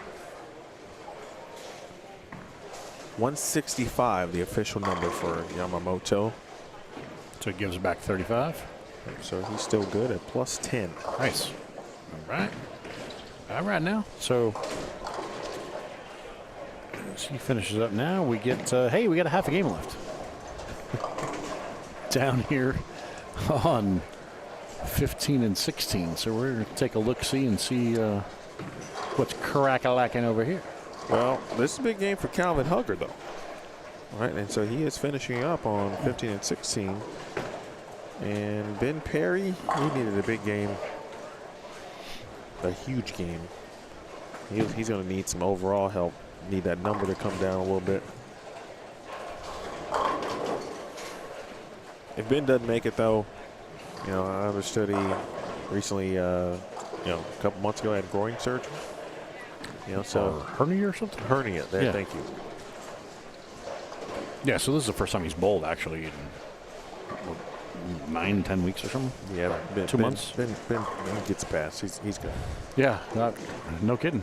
Yeah, because first thing he told me that, and I go, "Why are you bowling?" He's like, "Well, I wanted to bowl." I'm like, "No, but why are you bowling?" I mean, I don't know that I would be. Yeah, that wouldn't be the thing that I would want to do. Maybe. I didn't see Keith Fung's final score, but It was 170 something. he should be good too. I think. If it was in the 170s, he's good.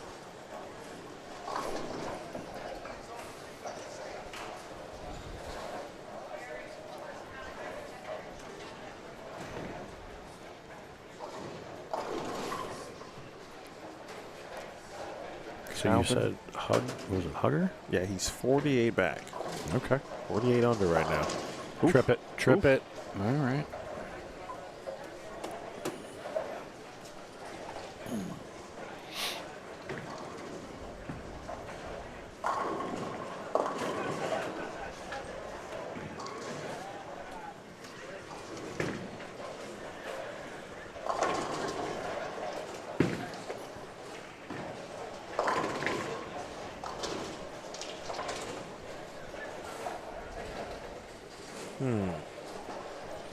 Let's do some quick math here. So, including the spare, still got 220 left. Who's that? Calvin.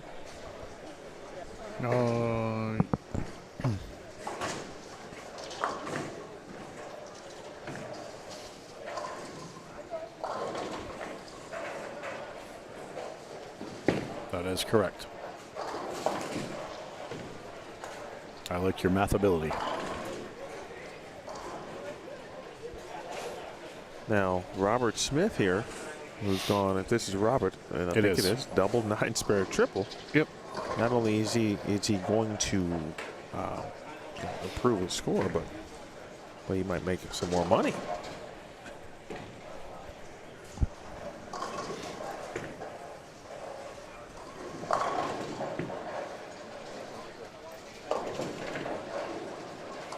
And that's a 9 count for Mr. Hugger. D-Tang.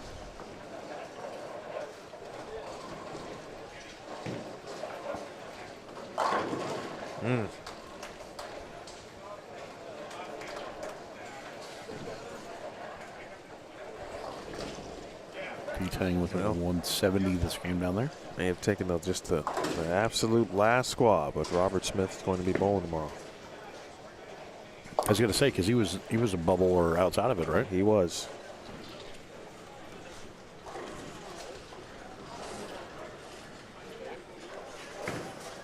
Good job, dude.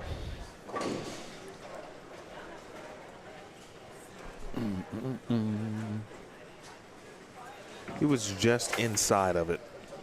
Yeah, and again, like we've been talking, that's within that 10-pin window of what does that look like, right?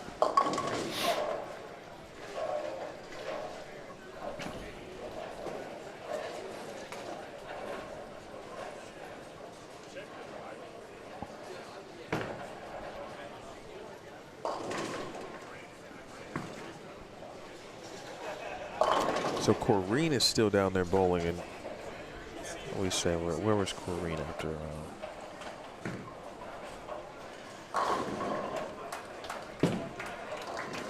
Kyrene was minus 56. She just left a 2-pin. But it looked like there was a couple strikes leading into that 2-pin.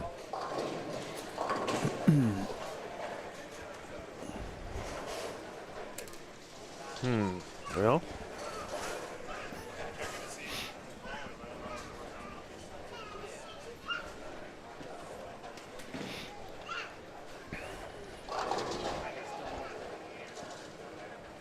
Calvin, 20, 50, 80, 12 is the max. Again, But to get to there, he needs to get this one. He's 48 under. He'd like to be 20 under. Get some help.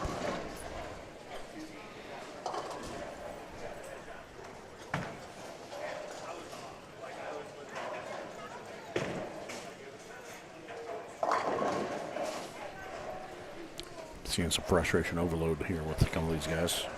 Yeah, you know, it's 8:45 Arizona time. Mm-hmm. A lot of bowling balls have gone down the lane. A lot of games have been bowled. Mm-hmm. A lot of strikes thrown. Mm-hmm. A lot of gutters thrown. Mm-hmm. A lot of spares. Mm-hmm. A lot of missed spares. Mm-hmm. A lot of splits. Yep. A lot of split conversions. True story. Amen. Can I get a hallelujah? Hallelujah. Uh-oh. Dave was right there. Mm-hmm.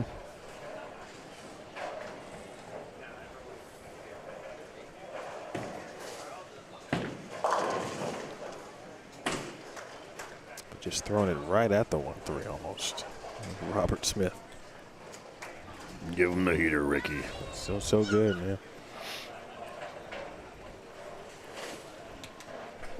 But this one's up to Calvin Hugger. It's truly in his hands. He's got his destiny in his hands.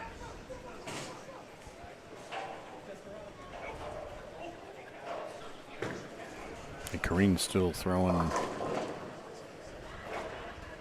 We're finishing our 10th down there. Now he's looking in the Or 180s. was.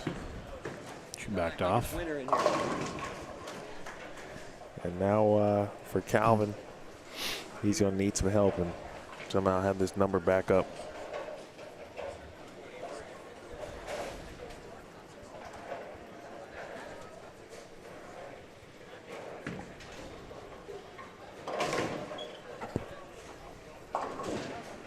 It's a good spare. There's one strike, no doubles.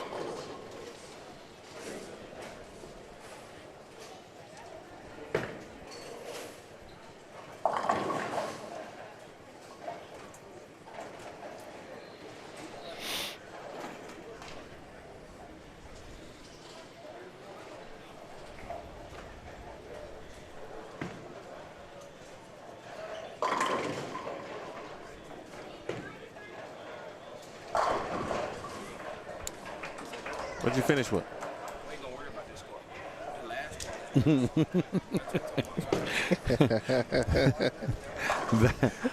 I love that. My man says, what'd you finish with? He goes, we ain't going to talk about this last squad. We're going to talk about the other squad. All right. Fair enough. Robert gets that first one in there, so it puts him in the 240s, basically. So we'll see if catches this one to get in the 250s.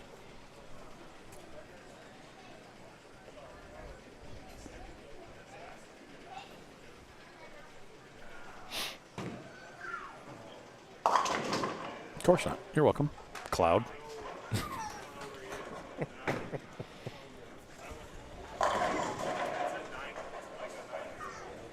Again, folks, we are going to wait for the official number to be announced. Make Absolutely. sure there's no Because we're here for you.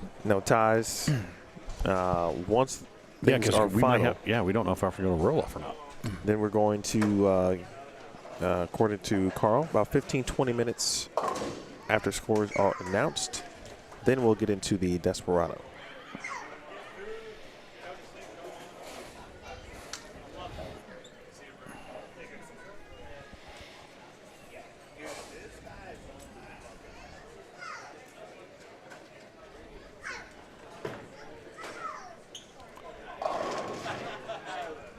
All right. Catches that one. Still has 87 left, but like you said, I think he's going to have to rely on his first score, right? Hope that the first one does the right thing. I don't know if I don't think Calvin. He did bowl. I wasn't sure if his score was high enough, though. Oh, okay. Yeah, it wasn't high enough. This is his highest tally. Oh, gotcha. Which then leads to he's eligible for Desperado if he so chooses. Now that is correct.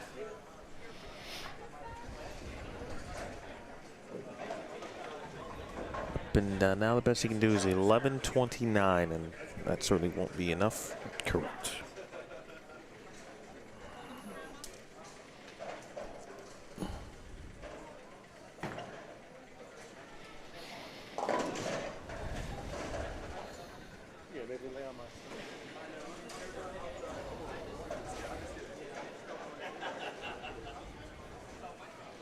What do we? Oh, has Gabe got a ball return? Where are we at? I was trying to figure out, looking for something. Oh, we here. about to practice. No, he was missing something. So I don't know if he's looking for Yeah, that looks like it could be a ball in the JJ down there. Spare ball? return. Something, maybe? A grip? Maybe he lost a grip. Now ripping around somewhere between 11:45 and 11:50. Oh yeah, Robert Smith, he was good. What's up now? I was reading the chat in regards to some of our final tallies Oh, and there it standings is. for some Spare ball. folks. It's out. Is that Aaron Yamamoto's ball? No, it's Gabe's. Is he just taking it from him?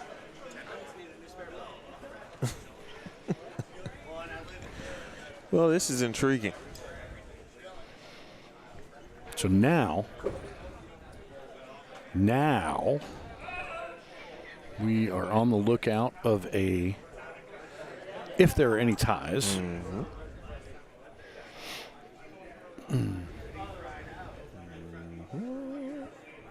I'm going to throw some standings up. They're not updated, but these are after 5. Okay. Number 5, you kidding me? Number 5 alive? Number 5. Alive.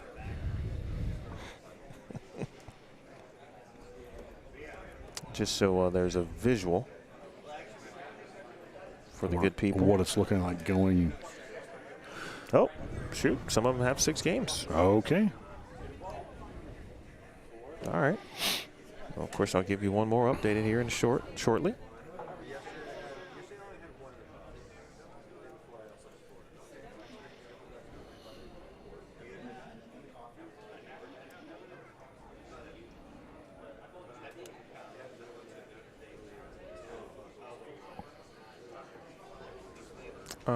Schlemer, how did Notre Dame end up?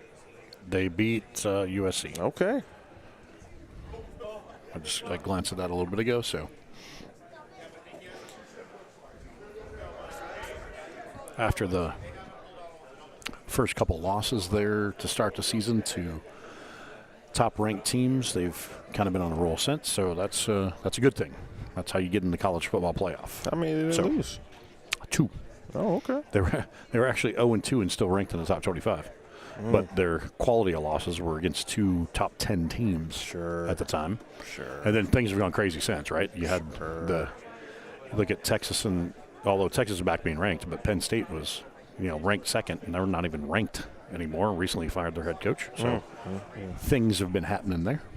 Well, the head coach works down at B3 Performance. Mr. Garvey. Speaking of, he didn't show up today. He said he might try, but James Franklin is down there posing as Mike Calderon. a.k.a. Mr. Garvey. Hey, Ron, I done told you. Speaking of, hey, Ron, Yamamoto was fourth there at +10. Yeah, he's, as we mentioned, Brett got to +4. Heath Fung at the +1. Haugen's off that bubble. Josh Brown solid, -30. Oh, I got Eddie Joe. Man, those last couple games, he might be looking at a Desperado situation. Yeah, that's if he chooses to. Right. I think 81's too far of a reach. Oh, yeah. Yeah. Man, it was looking good for him. He had overcome that tough start, too. Mm-hmm. I mean, look at his line, right? And it's not just Eddie. It's a ton of people who started 140, 150 game one. But to the point we've been talking about, of course, throughout, is being okay with shooting 180. Yeah. And 190, obviously a couple games to help you climb out of the initial hole, but you didn't have to shoot. You didn't even have to shoot 1201. Correct. Like we said, we knew that 50-60 under was going to be the bubble. As we're getting more scores trickling in, that is. Doesn't look like much has changed, though. Boy, Kyle King got to. Okay. Kyle King got to 56 under. After a 140 start. 44, 47, 200 fat, 202, 233, 218. Yep. And then if he has to go back and look, man, where could I have picked up pins? Yeah, I don't know. That could be close.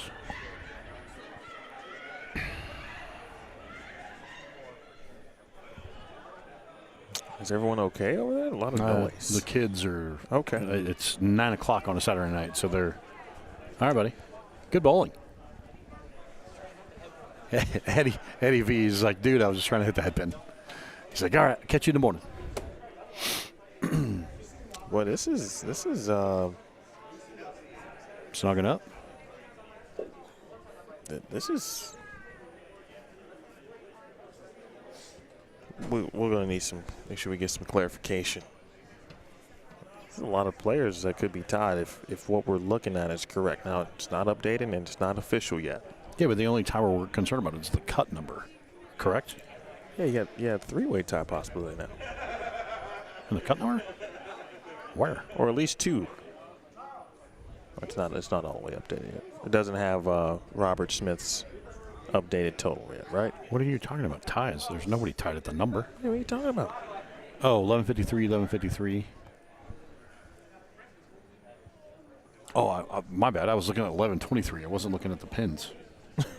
Okay. Sorry, I wasn't looking at the far right column. Yeah, this is the one. This one includes the handicap. Ding, fries are done. Way to pay attention, Slim. That's okay. Again, it's late. It's 9 o'clock on a Saturday. We started earlier today. We've already been here for 13 hours.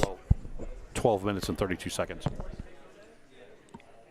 So, okay, Robert Smith. All right, let's remove Robert Smith out of the situation. So let's refresh one more time. Then I'm going to go back to the drop down. I'm going to go to, and folks, if you want to follow along, I'm going up to Saturday at 6 p.m. Bowlers, give us just a couple minutes. We've got scores finalized. However, we need to double check all of the duplicates that Yes, are above indeed. the cut line so we can get what our true cut line and cut All right, number now we're is. cooking with some oil here. Once I have that Uh-oh, cut it moved. number, It did. give us a couple minutes and we will start taking check-in for the Desperado. If you're looking for Cortez payouts, missed by give us 10. just a few minutes again because we just Potentially. want to double check and make sure we get the cut. I'm going to try to, well, first thing I'm going to do is this. That's the first thing I'm going to do. I'm going to take one of these screenshots, throw that up on the screen. It's going to go from 1 to the tie for 31st. All right, let's start there.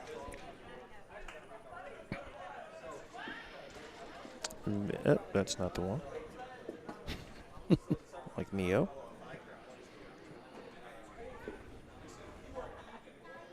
That is the one. All right, so this is now, right now this is a 1 to 31 with all scores combined, not including any duplicates, okay? So just a FYI there, you may have heard Theo talk about that. Just perusing this first list, looking for duplicates myself, trying to help the process. Obviously, Kyle Troop is there, right? So automatically, we get to move up one person. Yeah, that's a manual process they got to do, so it's going to take a couple of eyes. So, okay, so Troop is a duplicate, just right off the bat. Chad bowled a couple times, yep. So Lucy's in twice. That's Yep. 2 people. Yep. We'll move on up.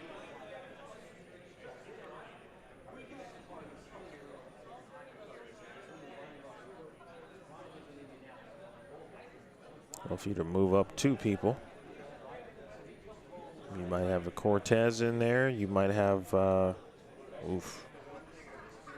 Then we could still have a tie, possibly. Well, no, Darren's already in and Gabe's already in. Not with Gabe. Where's D-Tang at? Gabe's all the way to the Am- top, and D-Tang's up there, too. Am I missing him? Yeah, he's right there, 18th. 18th. Thank you very much.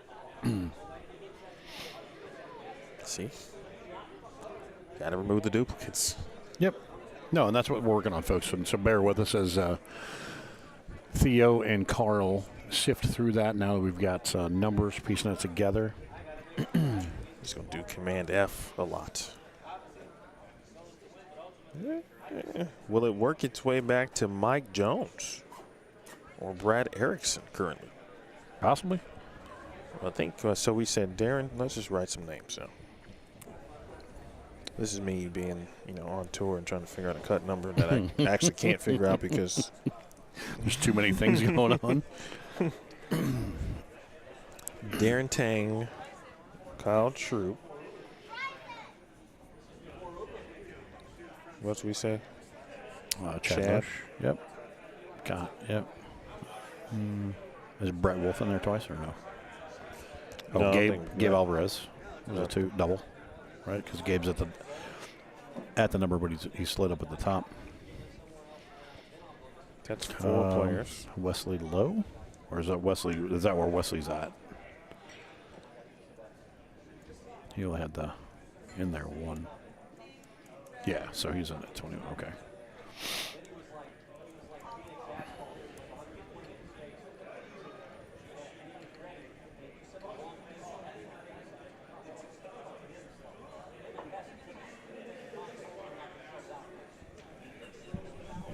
All right, so if you just remove 4 people, that gets you Cortez in there, that gets you Bob Wiley in there, that gets you Brad Erickson in there. It could get you Mike Jones III in there. Warren Eels would love a little help. Maybe some assistance from someone, from some other Yeah, duplicate. because Caesar's already up there. Yeah, Cesar's Padilla is there. Okay. Yeah. All right. Corn Good, Josh Brown, Cryer, Nosh Bush, yep.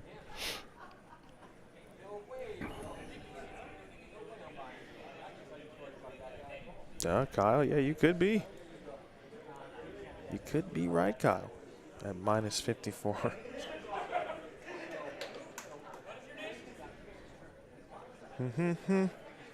Yeah, Bob Wiley's still got a fighting chance. He's got actually more than a fighting chance. No, he's good, I think. Because we already because we subtracted the other people. Just by the names, like you said, it's getting down. Duplicated. Yeah.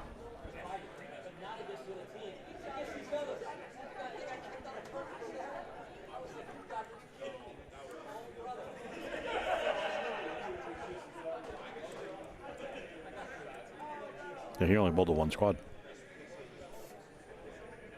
All right, so, yeah, all right. Oh, Craig. Okay. All right, Brandon Cryer's duplicated in there. So that's 5 names.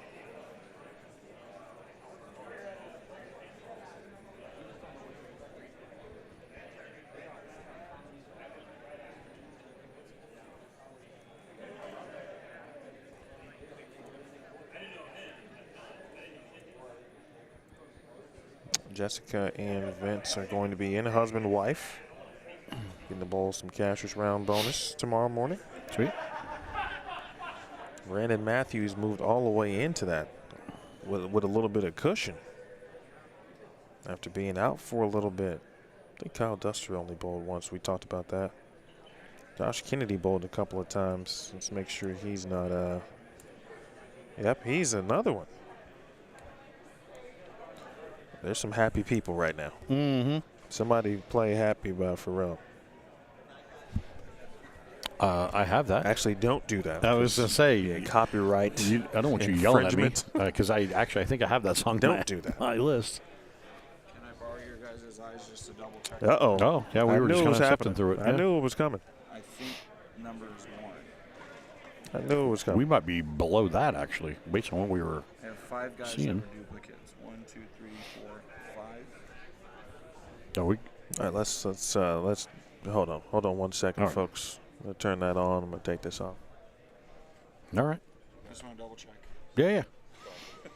It's an important number. We're going to, look at these numbers here, right?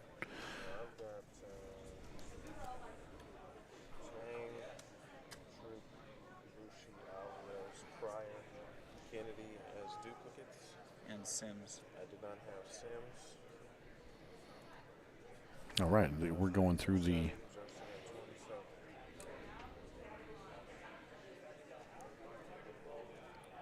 numbers here. Napkins. Hey, that's how we roll, man. So high profile. And Brandon Cryer. I got him. Okay. Mm-hmm. Okay, so 1.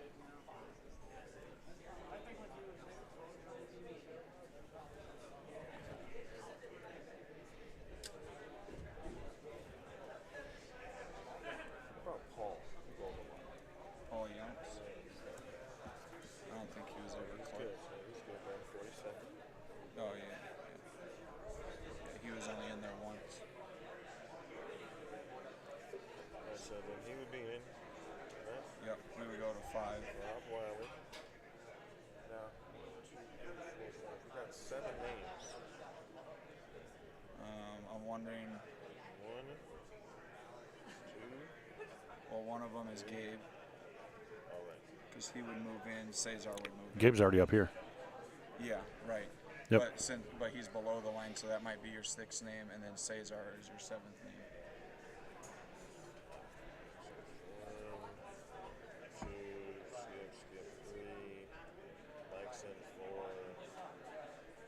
He's in 5. Two of your names are below the cut line but moved in, which were duplicates. Gabe and Gabe Cesar. and Cesar. Because Cesar was the number, Gabe was up here, so Well, that looks what? We Like got Warren. Michael Howden, right? He's Yep. somewhere there. yeah. Kyle Kane, that's crazy. 2 pins.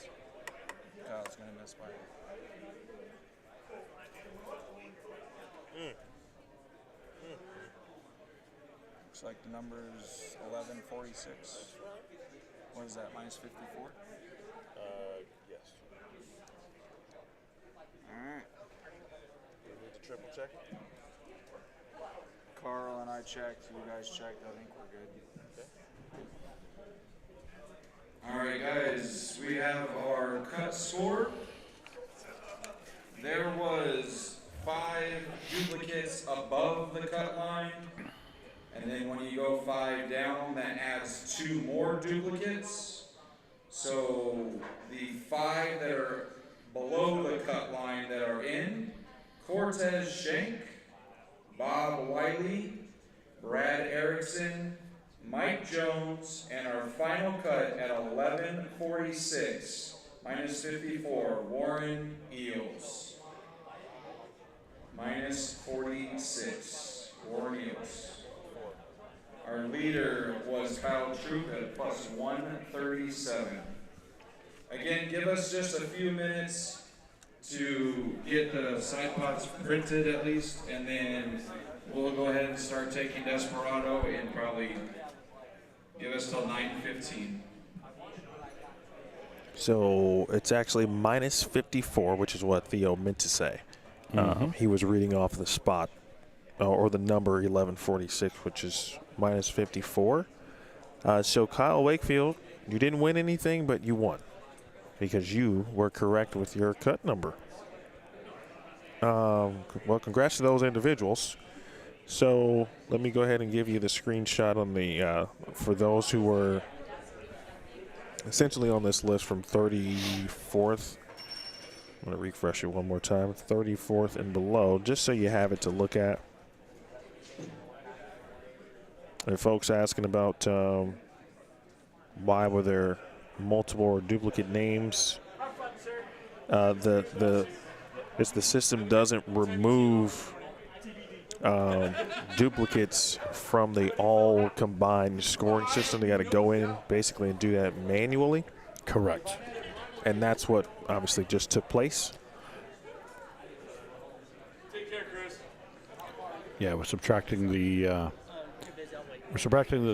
duplicates out of there with the multiple re-entries, and yeah, we're getting into, as you can see, and so yeah, it was accounting for some of the duplicates that were below the line, and so that's what moved it again.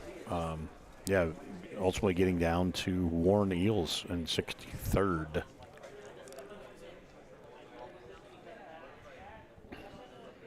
It's very, we bowl all these squads and it comes down to. So crazy, right? Comes down to a couple of duplicates. Yes, Warren Eels might be. How about Bob Wiley? Shout out to Bob. Atta-way, Bob.